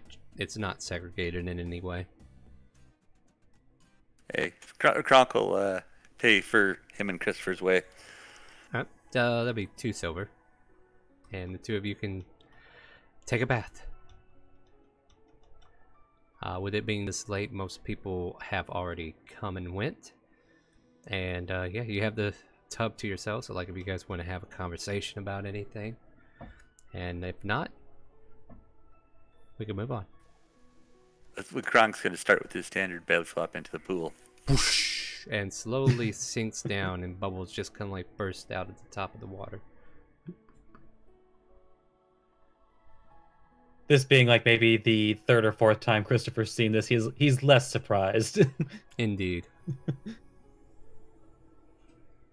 And for all sakes, like, you guys go ahead and start the scene, and I'll check to see if like people are coming in or anything. Okay, so for now it's just you and Kronk.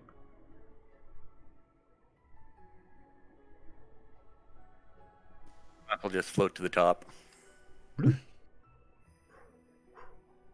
So you know what? It is remarkably quiet here. It's a bit... how should I put it? A nice change of pace? Little iceberg rollover.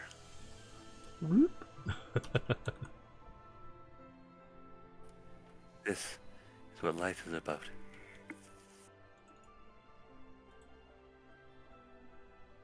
It is nice to have these moments where we can just relax, not having to, worry about rogue spellcasters after our lives or thieves at our throats.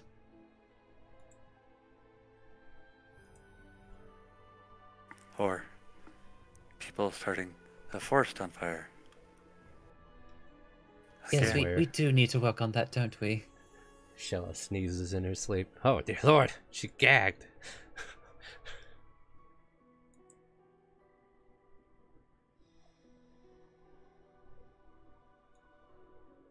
As long as we work together, we will make it.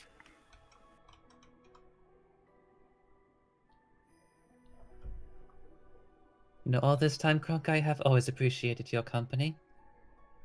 A constant friend. I appreciate your company as well.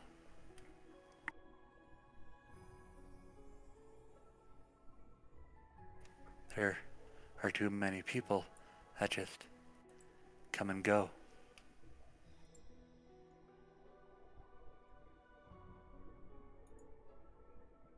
There's A few too many, but I suppose all must go on their own ways eventually. I don't see me leaving you anytime soon, my friend.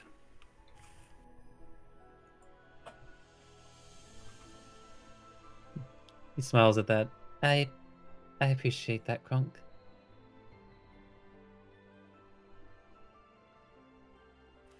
So, what kind of booze do you think we're going to find?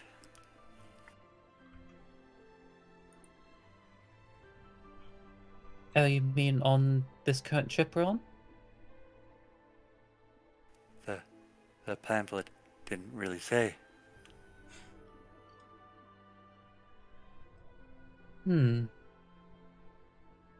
I should imagine that if we're inching closer to a port town, we might find some imported liquors. There's a Maybe. light noise in a nearby room, like somebody's getting changed.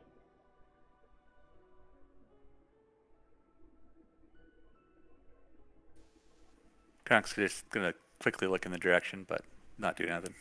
Mm-hmm. Perhaps it'll be cactus wine.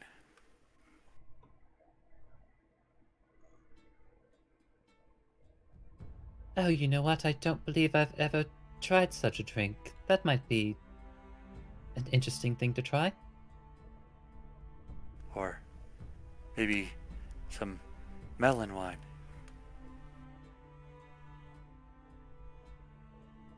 Kronk's just gonna go like the next few minutes just naming different variations of wine.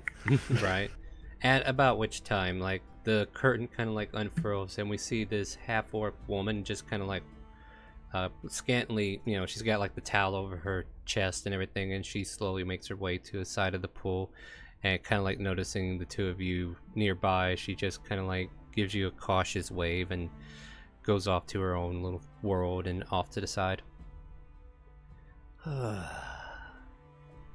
will be back.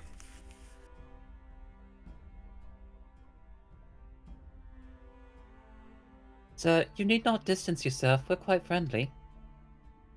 No, that's okay. I'm just relaxing. What brings you all here? I mean, We are besides dirt. getting wine for a different city. Oh, good news that is. Wine very needed in places.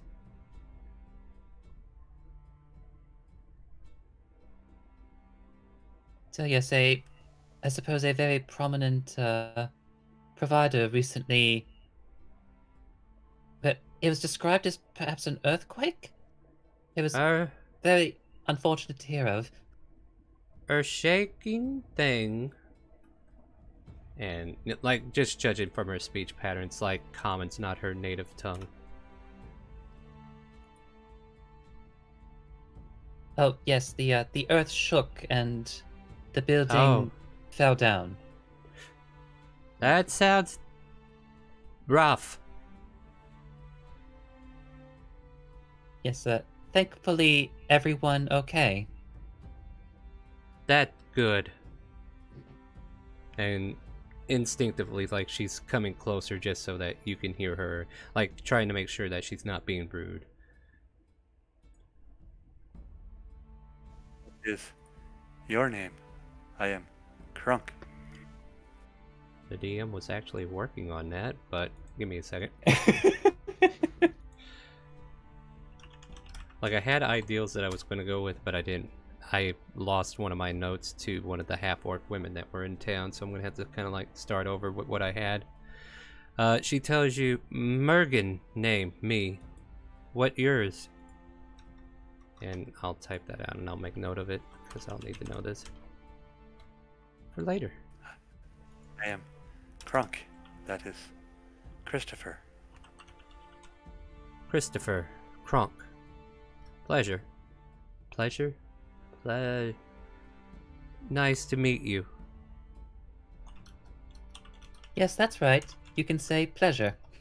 Ah, yes. Pleasure. Wait, and she kind of like goes red for a moment. Oh, You should- no, you're- not that. Oh, indeed. Indeed. Gathering wine for other cities, said you. Where from?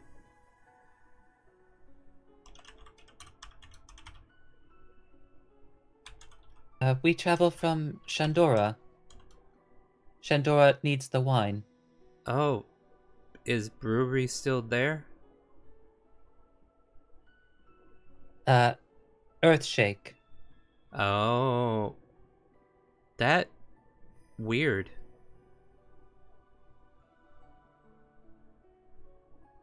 They had a honey melon ale. It didn't really have much honey in it. Sounds delicious. So you said it didn't have any in it. It was still tasty, but I didn't get the honey. Sound, taste, tea. Just kind of like finishing her thought there. So, are you from here? First time, no. Long time, yes. Here now, yes. Before, nah, no.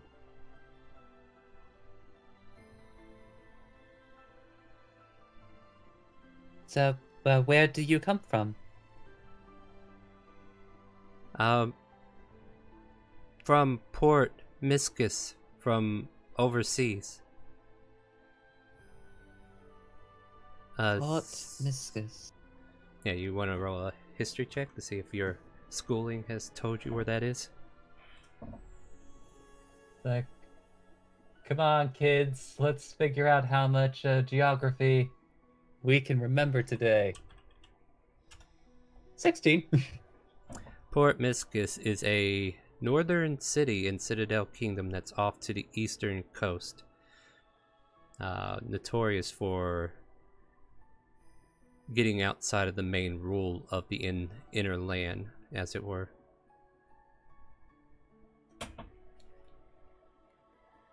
Oh, so from Citadel Kingdom then? Yes, you been there before? No, but we have future plans to go.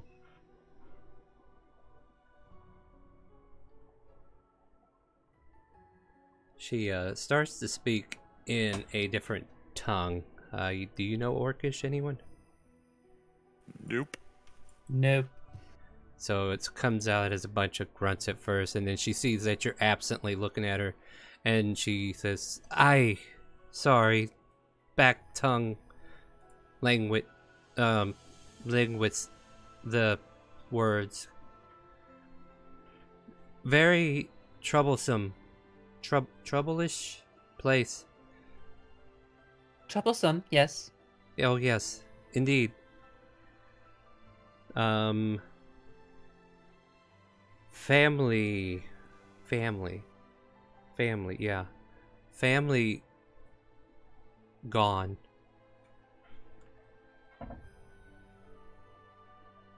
Oh, You So, in trouble over there. not more, no. No more. Away from trouble. so you escaped? Escape? Or to run, flee? Left. Fallon. Own will.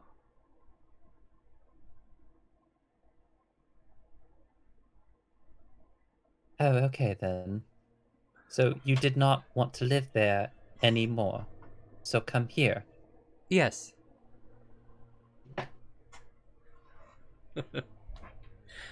I'm trying my best to dumb myself down so I can get these words out in a way that's kind of like articulates her situation. I hope I'm doing it justice. But she just kind of like continues to be in deep thought, like she's translating her orcish words in her mind, trying to get them in common. So you could definitely see the thought process going into it.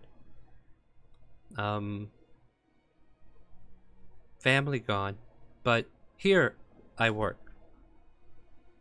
Make money, being strong. Kind of like flexes a bicep on you. What is your work? I no talk about it. But I... So secret. Yes. Secret. Keep from...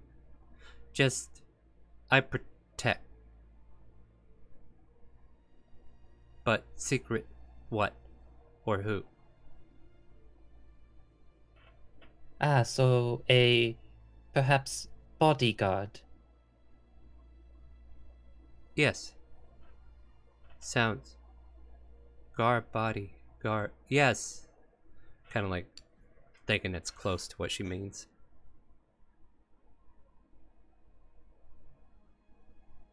So, well, you use strength to help people. That is good. Me strong.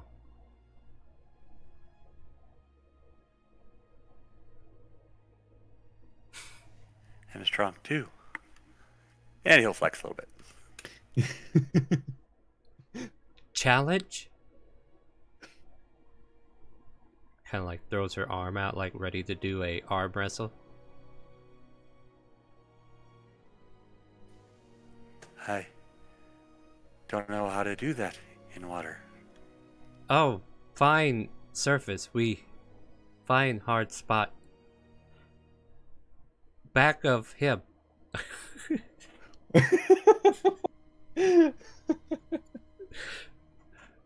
I don't think that's a tough enough spot. She hears your words and she's like examining Christopher a little closely. And it's like, right, break probably.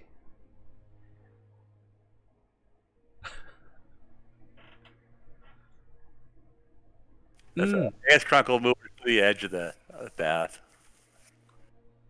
Or we can drink and do tavern brawl. I mean, she stops with brawl and trying to think if that was the right word.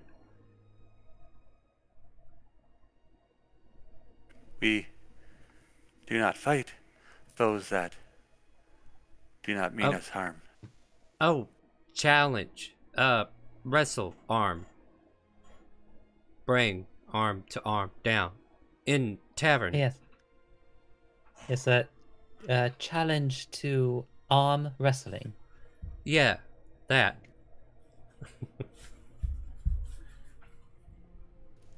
We even get the name of our tavern to tell her where we're at. The Savage Bird. We are with our friends at the Savage Bird. As you say that, her eyes widen. And then she nods like, hope you joy stay.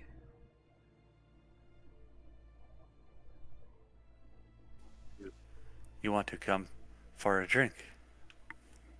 Easy.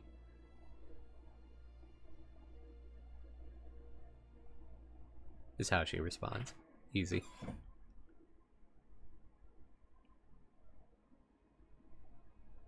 Yes, it is an easy walk to get there. Finish splash time. Then arm wrestle time. And Gronk will squirt gun both of them. And then, just like if that was a challenge, she just slaps the water really hard with her big old palm and just splashes a wave towards you, Kronk, and it just playfully goes off the back end of your shell. Well. And so does she, and you guys continue with your bath. If you have anything else you want to add to this scene, by all means, but eventually you will make it to the end of your playtime, and she will follow you back to the end.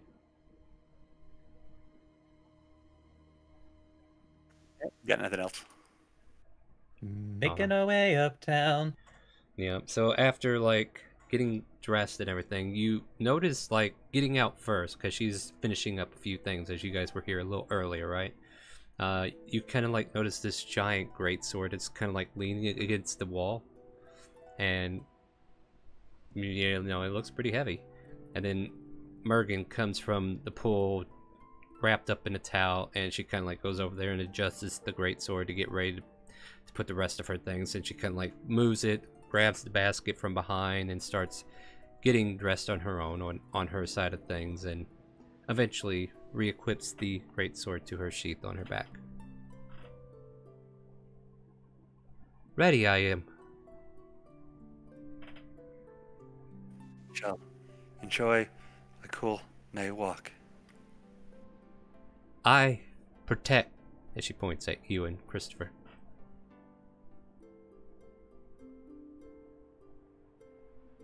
And with that, go ahead. Also good. Protecting. Easy. And you all proceed outside of Beth's bath house, located at the south end of Marcella at 2212, whatever street this is. And you make your way heading back north towards the Savage Bird Inn, where Shella tongue is wrapped awkwardly around her nose.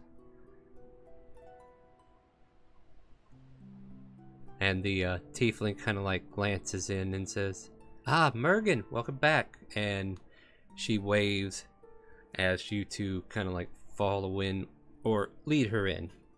So like Mergen was behind you, but the tiefling quickly gives her a wave, and Mergen makes her way up towards the counter and just kind of like takes a seat for a moment. And I will eventually make her a token. I just gotta find out where I want to get one.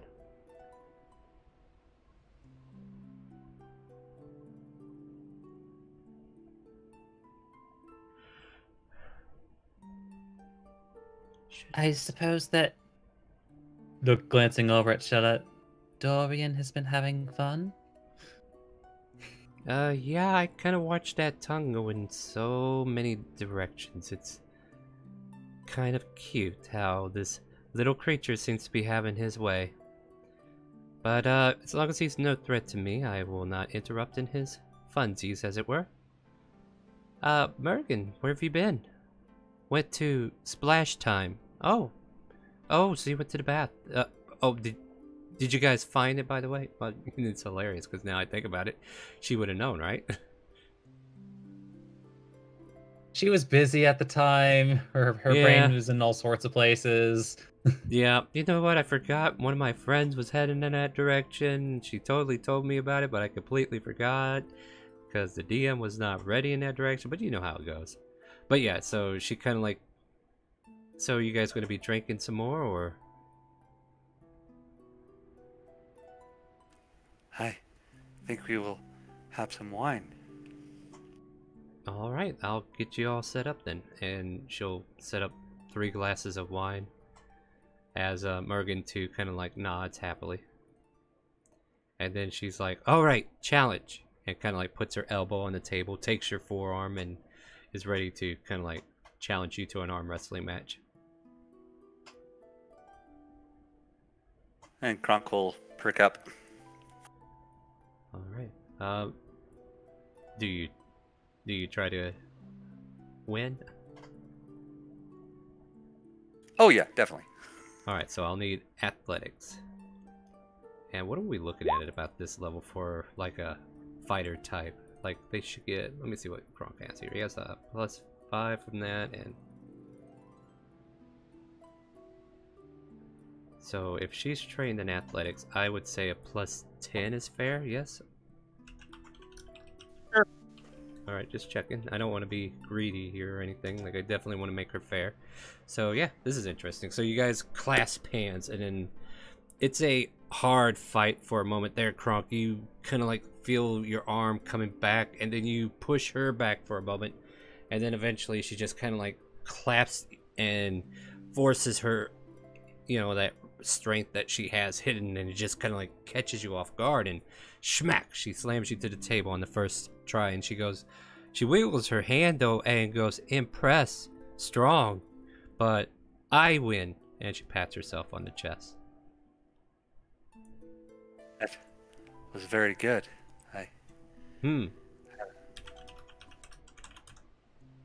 I do not try this very often. Me teach you more later. Secret technique. Secret trick. Technique is correct, yes. Fancy words because DM doesn't realize I need to be a little less fluent. Sorry. I can do this. Can you do this? And what do And you he's do? just gonna make all the lights flicker. She glances around, kind of amused, and neat trick. One cool trick, wrestlers hate it. I can do other things, but I like to make stories with the fires. Stories. Height? He's gonna like take one of the flames and like make a giraffe shape out of it. Ooh, purty. And she kind of like bewilders herself in the imagery. I like the tall ones too.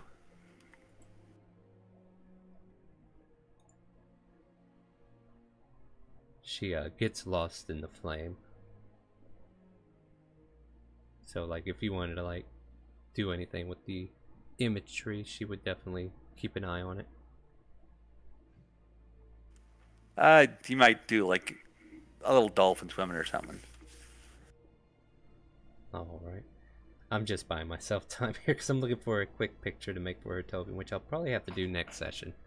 But she quietly watches and she claps. She's like, fun. That looks fun. I see those. And she points at the dolphin. Those fish in ocean. A little while back we were on a ship and I caught a killer whale. Whale? Killer? Black and white. Very big fish. Big fish. Yes, seen. Ocean trip here. I perhaps can help here. And Christopher's going to hold out his hand, and a small image of the killer whale appears in the palm of his hand. She takes a look at it and kind of like nods, says, yeah, seen before. That one. Big fish, big. She kind of like spans her hands out from side to side as if to measure it, but you know, it's way too big for her just to be like, was really huge. Really. Like Kronk's gonna show her a couple of the teeth from it. Did we not say these teeth were like 10 feet tall or something at one point? I can't remember. But Well, yeah, actually, I might have actually sold them. I don't see them in my inventory anymore. here, this will represent her for now until I find a better token. She, I don't think you sold them, so I think you might just forgot to put them in. maybe. I'll say you got them. Like, she nods impressed indeed. Like, she's enjoying your company and story and everything. And then, the woman, the barkeep's like, Mergen? Yes, ma'am. Are you about ready to come back? She, turns to you, says, me, work now. I, fun. Perhaps we will see you in the morning after breakfast. May.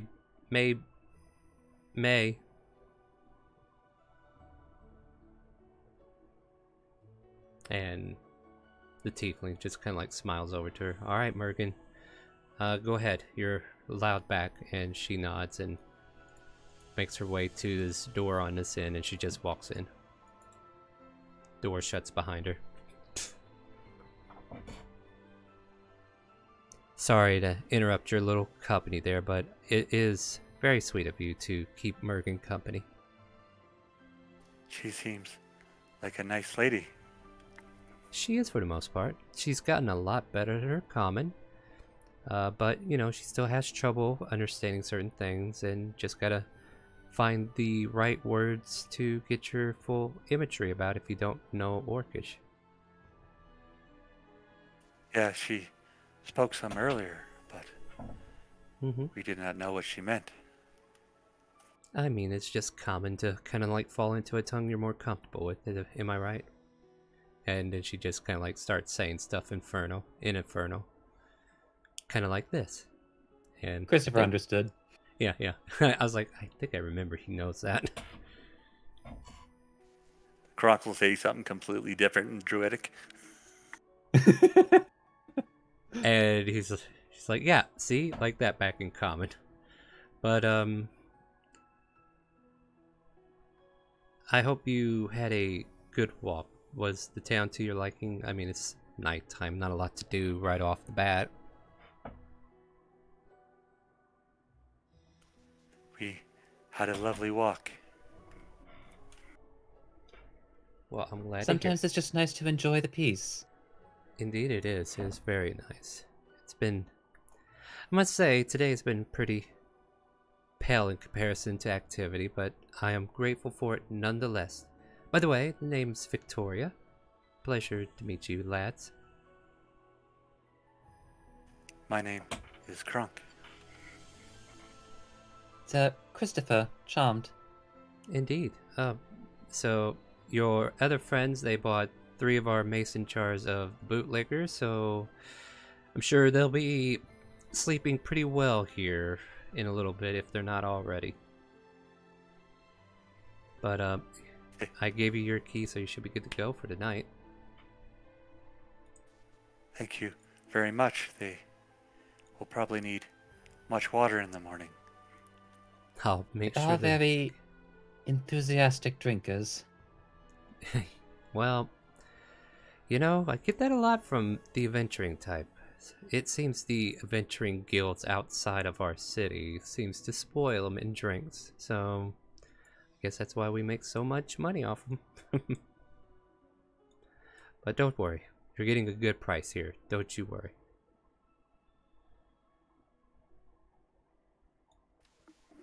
They will wake up very red in the face, I'm sure. I'll make sure there's plenty of fresh water on tap, okay? Thank you very much. I'm sure it's probably late enough. Kronk would probably head to bed. Absolutely. Like at this point, she snags another clean glass, hears somebody wanting something, and goes off at this point where you two as well can go ahead and bed down for the night, as it were. I guess I'll go ahead and revisit Full and Jack and Paulina to see if there's one last final round, or what are we doing? Yeah, I think there's one last round at least. We left. One last round. Let's see. Well, the last person was Jack, so who's asking the question? I mean, who are you? Point to Paulina. Or She was yeah, the wait. last- She was yeah. her turn. Alright, so let's see.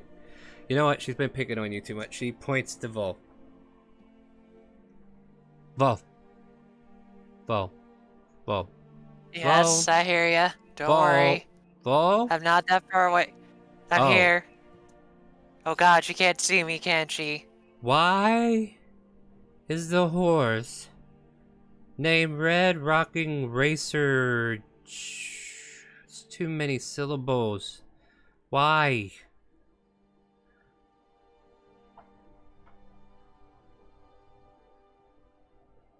Sorry, I can't roll my R, so I was just like, Because their real name is like doing the Spanish real R roll. name. Can you Their do it real for me, Mega? Do a good job at it. Just like a really long R. That's their real name, but I don't think anyone wants to say it for that long. That is At least that's what the owner told me. that is a kitten purr that I ever heard one. At any rate, so the Red Rocking Racing, yeah, the name is just way too long. I mean, I could call them Rodney, but last time I called them Rodney, they just gave me a dirty look for a horse, and I felt bad. But it's a horse, Vol. You didn't see Red Rockin' Riding Racer's face. It gave me Vol. such a bad... I hear you. Take your drink. Enjoy your swig. DC's now 22, so good luck, guys. You! Badonk! Dead. Yep, she dead. Might need to drag her off, but she falls to the feet. Her feet give out from underneath, and almost true to the name, she is nearly licking her own boots as she falls to the floor. Well, it's back to you, Jack, and back to you and me. What's your question? I'm really simple, Jack. You don't really talk about your past too much, except like with the cutting brutes and stuff like that, but how were you as a kid? Were you good, like a good lad, or were you I was pretty good. I was no troublemaker. I mean, you know, when you're friends, you're boys, and you're like, you're all hanging out together. There might be a little mischief, but like in that way that boys are kind of do stupid shit to have some fun. But I mean, we weren't bad, but we were okay. We maybe pranked each other, but we were good kids. Nobody yelled at us too much. Granted, we weren't like helping old ladies across the street, but we weren't actively stealing or painting dicks on walls or nothing. Dicks. You hear a murmur from the floor. I was just curious because, you know, kids are adorable. People always ask, hey, are you gonna ever have a kid? And I'm sitting to go like, I don't want a kid. At least, for reasons. Kind of like, just kind of mumbling a little bit. That's, you know. But I do think they're adorable, and the way you describe it there, it just sounds like a typical young boy. Yeah. Well, before you drink, I might as well get my question in, then we can both take a drink together. How about that? I think that's fine. I'm a lady that will stick to her word, fills up her glass, and then kind of like waits for you to fill up yours before. Yeah, it's like, you know, waiting for your question as she filled up her glass. Just slowly fill it up. Bloop, bloop, bloop, Why bloop. is it? Why is it that you're so keen on making sure your noble family name is hidden? Why is an officer, a soldier officer from Timor in Tynak, a kingdom she has no loyalty to? Why are you here? Because you don't seem to have any kind of needs or wants. You're just messing about with the rest of us. You're just on these little adventures like Paulina, except you're not out here to get booze like she is. Why are you here? Bull's like happy-go-lucky face kind of just turns into more of an expressionless look. And it takes a moment, because it's not like like, based off of what you see, it's like she's actually trying to figure out how to phrase it, but it's kind of like a look of, like, you know, sorrow, maybe a little bit of hurt feelings from just thinking about it. And then she kind of just sits there and go like, alright, Jack. I'll tell ya. Only because I think I owe you that much, based off how many times I scored against you in the drinking game. It's not comfortable, though. But I do have loyalty to my kingdom. I had it for a good while. Till I learned more info about what happened to my home. But the thing is, and this leads to the first question of why I had my nobility stuff.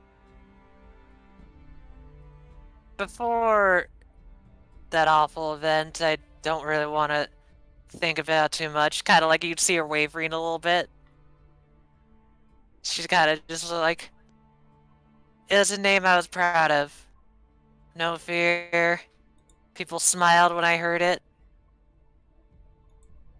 Then that all changed. Name was seen as literally one of the worst things you could be called, associated with. I am a noble, but I'm a noble that holds no grounds. The only thing I have is to get my nobility back to reclaim the thing I lost.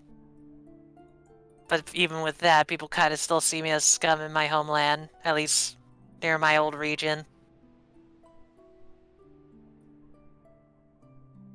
And probably the reason why I'm venturing off, drinking with a bunch of random people I don't know, doing random things.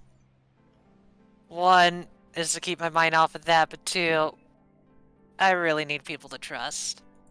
I really do. Because I know this is something way too big for me to handle on my own. She's kind of like, almost like, leaning against the wall.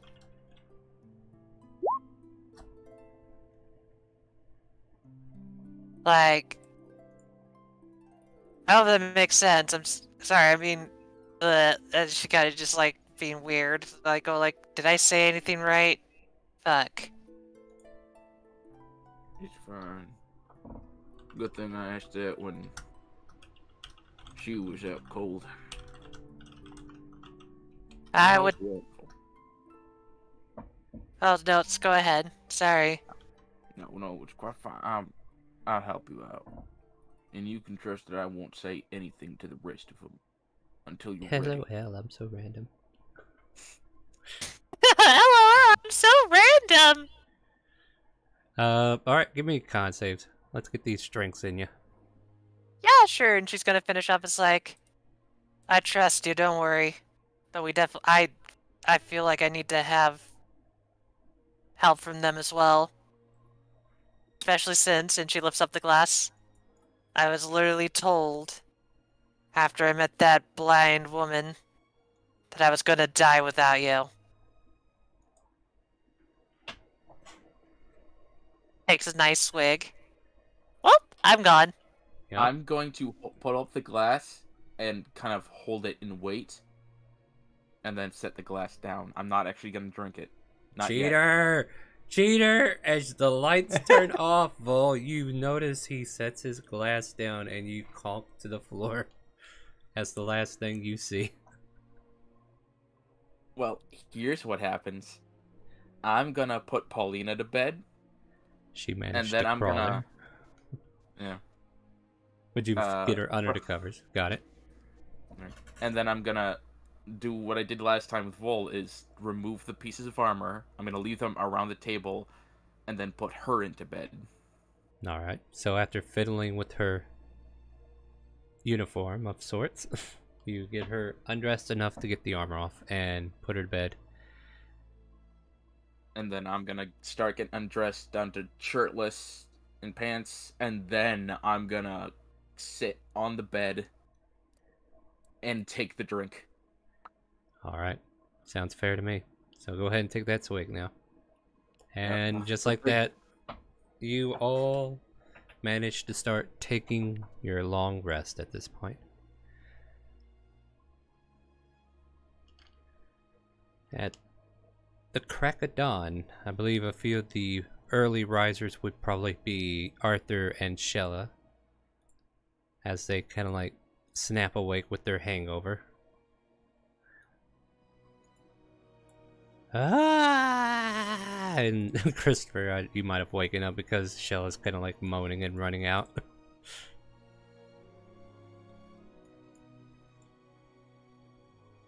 I feel so well, stretched. yeah, she's certainly feeling it now.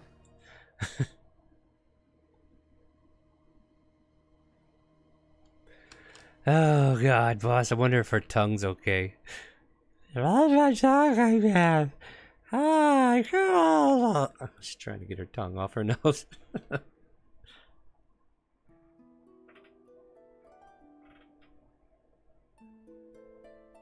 I suppose I should go off and help her. Can't leave her like that now. What are you up to, Arthur?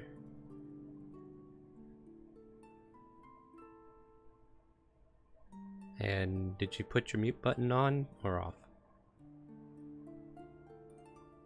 Arthur is slowly getting himself out of the room. Alright. Very Finally. much hungover. Yeah. The, can't help but notice that there's still these little etchings of what looks like a fish everywhere you go. He's gonna take... Oh, wait. Never mind. Okay. I'll ask. As he just kind of walks in, takes a seat over at the bar.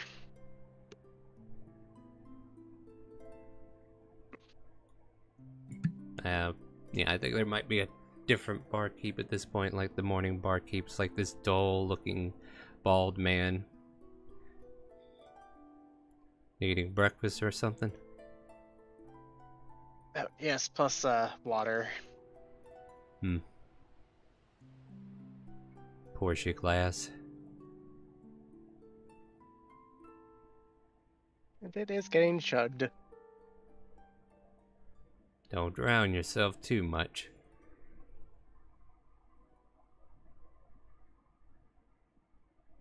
I think somebody tried that once. They're kind of... Anyways. Oh, she didn't go this way. Just turns to start turning the other direction.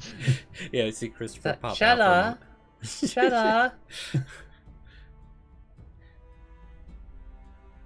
Shella, you alright? And as you kind of like hear murmuring in the back, you can kind of like see this kobold struggling with her long tongue latched around like a horn piece of her nose, and she's trying to get it untied like a knot she can't quite get, which is weird because it's like she can feel it, and she's like trying to pluck it free, but she can't quite get it. Hold on, let me help. You should have asked for help in the first place.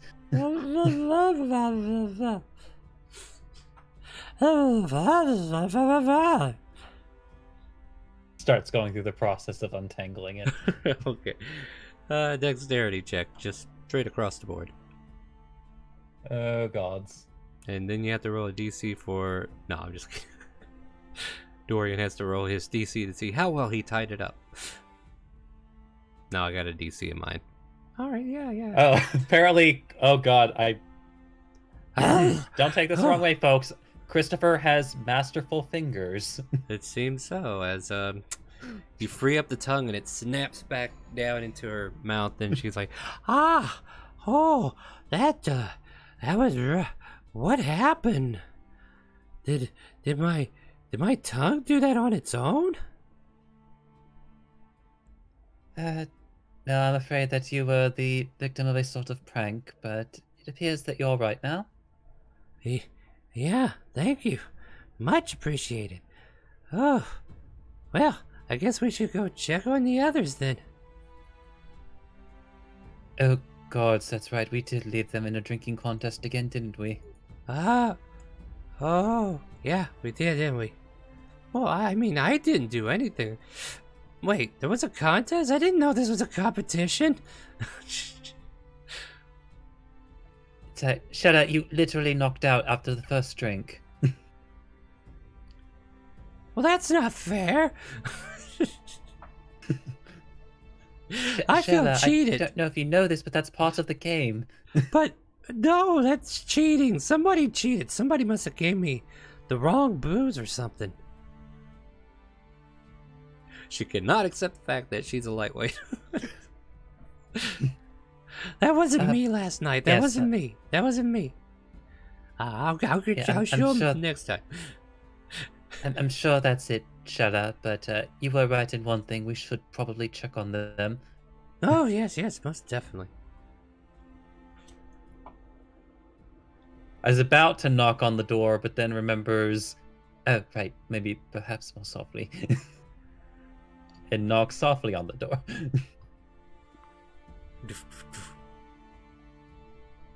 Well, eventually gets up. Hit the snooze, Vol. Ah. Alright, give me a second. I gotta get over there and open the door to turn off the snooze. No, don't fall. Can't get up. Gently opens the door. Prepares Okay, that's two alive. Hi, Vol. You Are you ready for your practice? As your senior, it's my responsibility to make sure we get all of our stuff done. Oh, right, I need to do that, don't I? Kinda like Yes. to see her with like her just like no armor, but just like her regular uniform. She just got up, she didn't even change and Of course. like fixing up her stuff. But then again, how did you get this way? She's not really overthinking it right now because she's kind of just sitting there looking at Christopher go like, I think Jack's alive. Hey, Jack. Jack, wake up! Peeks his head through the door. Jack, are you quite alright? Doesn't make a sound.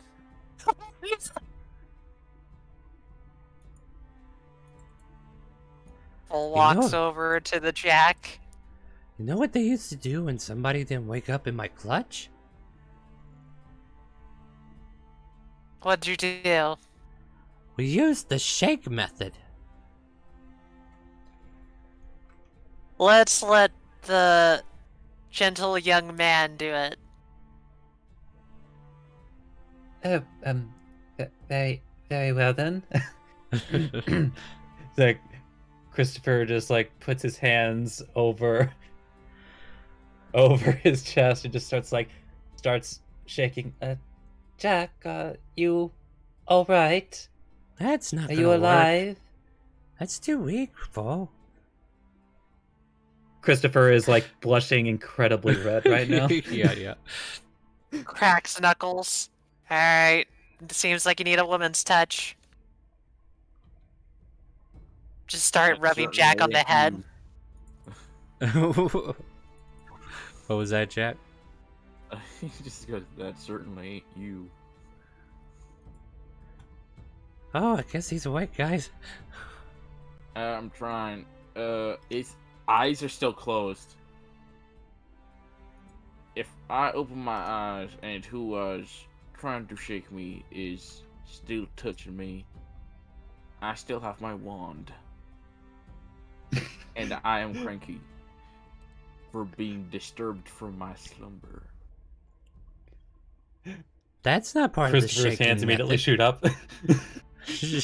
I can definitely see him having still the, anger of a dragon. Oh, don't even remind me of the dragon. Can y'all get out of my room? Oh, we came to check on you. How was your night of drinking? Apparently I It's all- won. Jack is not a morning person. Vol goes It's like, too early for Oh, Shell. not after drinking anyway. Yeah, it's Vol not, just not kind a of good- looks at him and goes, oh, go ahead. No, you go ahead. Vol's just gonna look at Jack and be like, yep, she's the winner. Because she Hey. didn't do one thing that you don't usually do in a drinking game. Looks at Jack with a kind of a glare. Bonus action glare on shield. Yeah. Last I recall, though, your shield's not equipped at the moment. Picks up Shella. Bonus action stare. Stare, gee. But you know, Christopher, let's get Paulina something. I think Oh, her that being damn a new alarm adventure. clock is still going. Shut it up, Vol. Vol walks over and just picks up Paulina and goes like, time to get your water, baby. Just walks her out of the room. She wraps her arms around your neck and kind of like nuzzles into your ears like, oh, baby, darling, it's way too early for that. Why don't we just go back to bed together? Huh? And she's just kind of like breathing heavily in your ear. And then we fade to black. Now- I mean... Going like, not letting this happen again. I already had that happen to one of the ladies that I'm friends with. And now it's really awkward. Just Christopher- starts carrying her away. Christopher side glances over to Jack, blushing. Wait, Vol, come back! And yeah. Eye just shoots open and just stares up. If you don't leave my room, I will make sure you can never see in. And starts pulling out the wand. It's so Christopher big. poofs. Gee, Jack, why do you keep showing me your wand so freely? Christopher just appears Wow. behind Arthur. My hero, you hear from Paulina. She just kind of like squeals into Vol's arm. Although, for what it's worth, Jack, he used the cave of Montblanc, so like a big puff of like of black smoke appeared Yeah, when he so he's- disappeared. Oh, well. Smells like brimstones. Arthur, on Oh, the other hey, hand, just, Christopher. How did you... Oh, go ahead. Arthur, you like, haven't has said a hand much. on his ears, like, what? How am I the only one that's hungover? I mean, I had my tongue nearly pulled out and wrapped around my nose. But you know what? I powered through it like a champ, and that's why I am the winner. I don't think you're the only one, Arthur. Points to like, well, with her like arms kind of free, points to like Paulina literally wrapped around Vol as she's sitting on the bar stool still with her on her around her. Now, forgive me ahead of time, but Paulina just starts nibbling on your ear at this point. Is that what Jack did? I don't remember. Wait. Oh god. Barmaid, please get her some water. I think she might be thinking I'm some kind of food.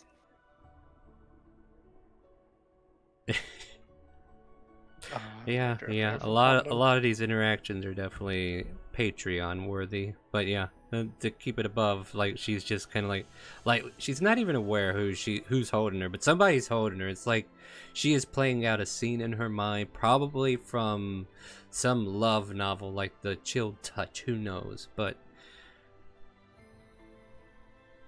she continues to nibble on thy ear unless you put her down.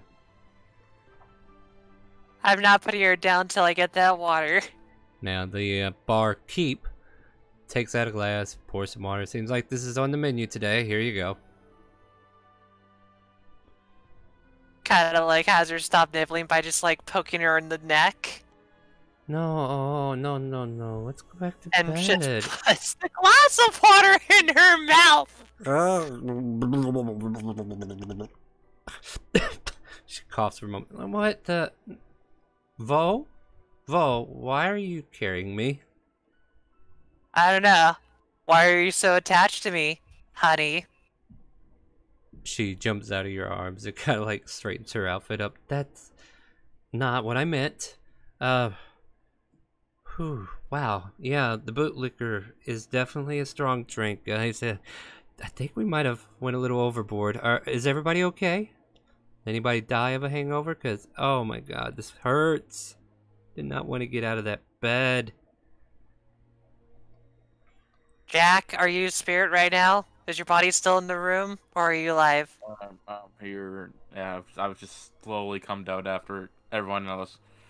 Rolina, just be lucky I managed to put your ass in the bed instead of just leaving you on the floor. Are you the one that also took off my armor? Yeah. I mean, that's kind of the main reason I didn't drink right away. I had a feeling I was gonna pass out, and I'd rather put you both in a comfortable bed. That's something you could do to make yourselves popular with the ladies. Jack is also still shirtless, by the way. Just so we're clear. He did Jack not also- get dressed. On top of that, Jack, I'm not that type of person, but there might be ladies that do like the look. But you're not a barbarian. Yep. Yeah, Paul. well, Go ahead. I don't really feel like putting on a shirt right now. I need to fix this hangover. Paulina like grabs a part of her dress that was kind of like off the side of her shoulder and tries to refix it real quick, realizing she was a little unkempt as well. Why did you drag me out here? Couldn't you have brought the water to me in bed instead of carrying me like that? Did I do something Nope. stupid? It's like, nope. Bull finally lays her head because I finally can acknowledge that I have a hangover. Well, could have just left me in the bed until we were ready to go, right? Here's what could have happened. I could have come out to get you some water, but I just would have splashed you with it. Oh, my hero looks at Vol, just making her in a silent, monotone voice.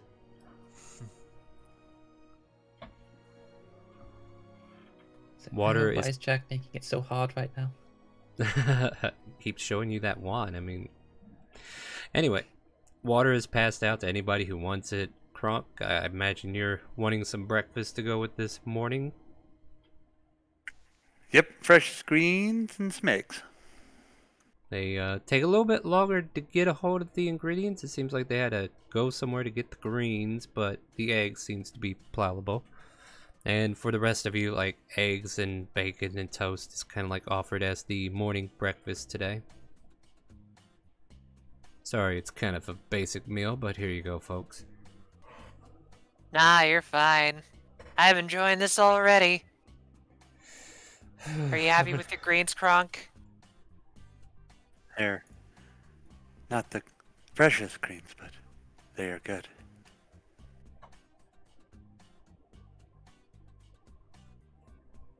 Alright, my friends, as you kind of like finish up your breakfast and everything, I think what we'll do is we'll call it there as you guys get ready to either explore Marsola a little bit more.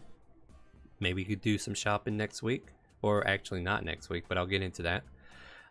And we'll definitely pick up here where we decide whether we're going shopping or if we're going to go straight to Jillian Cove right after this encounter. But the reason why I said we won't be here next week, because it's almost time, ain't it? Next week, Sunday at 6 p.m. is our first session for the 1 week long of single one-shot charity stream for the Wounded Warrior Project. We're going to be raising money for the Wounded Warrior Project called the Calling for Warriors. And yeah, we're doing a series of one-shots where you can donate. There should be a panel on the Twitch where you can just start donating now if you want. And you can buy the player's advantage, disadvantage, boons, banes, and a draw from the deck of many things. And certain games are going to have the option to level up the entire party for a large sum of donation. And all this goes straight to Wounded Warrior Project. We don't get anything out of it, but you know, the channel definitely looks forward to your supporting this cause as we get to that lovely long week I'm going to have to be here for. I'm looking forward to that. No stress. No stress. But yeah, so what that means is we will not be back next week at 7 o'clock on Mondays, and the week after I'm going to go ahead and take a hiatus off and debate my life decisions from the charity stream. But join us, will it be in June or is it the last week of May, I think? Let me double check real quick. 24th of May, we should be back for this game at 7 p.m. Central. We will be doing our Friday campaign this week on the 14th, and then oh man, maybe I'm thinking wrong. Hold on, it's not the 24th, it's the 31st. My apologies, because yeah, I'm taking that week off after. Okay, reiterate, May 31st we come back from break. We will have our Friday game on the 14th at 5 p.m. Central Time, so if you want to play open role play with us, come on back then. And then the next game for Friday after this week will be on the 4th. We will have a new game on June 2nd, and we'll get into more details about that later on. But definitely join us for the Wounded Warrior Project charity stream all week long next week. Help out early if you like. The donation section should be open for it. And that's it on scheduling. Tuesdays, Thursdays, Saturdays usually my day off, but I've been playing Dragon Quest Builder 2, which is a little fun chill game. So if you want to come over to We Rise as One, the variety stream channel, we will be playing some more of that probably tomorrow. So come on over, visit, earn some cheese wheels, and we'll look forward to having you around. Other than that, I think that's all of my announcements. Yeah, that's it, because everything's about the charity next week. Say goodnight to Twitch and Facebook, my friends. Good night. Good night. Good night. Night. Ah! Yep, heard you that time. And with that, my friends, do you hear the calling? The calling for warriors. Stay tuned. We're going to go find someone to raid. Let them know that they need to hear the calling. And then we're going to go ahead and see you Friday.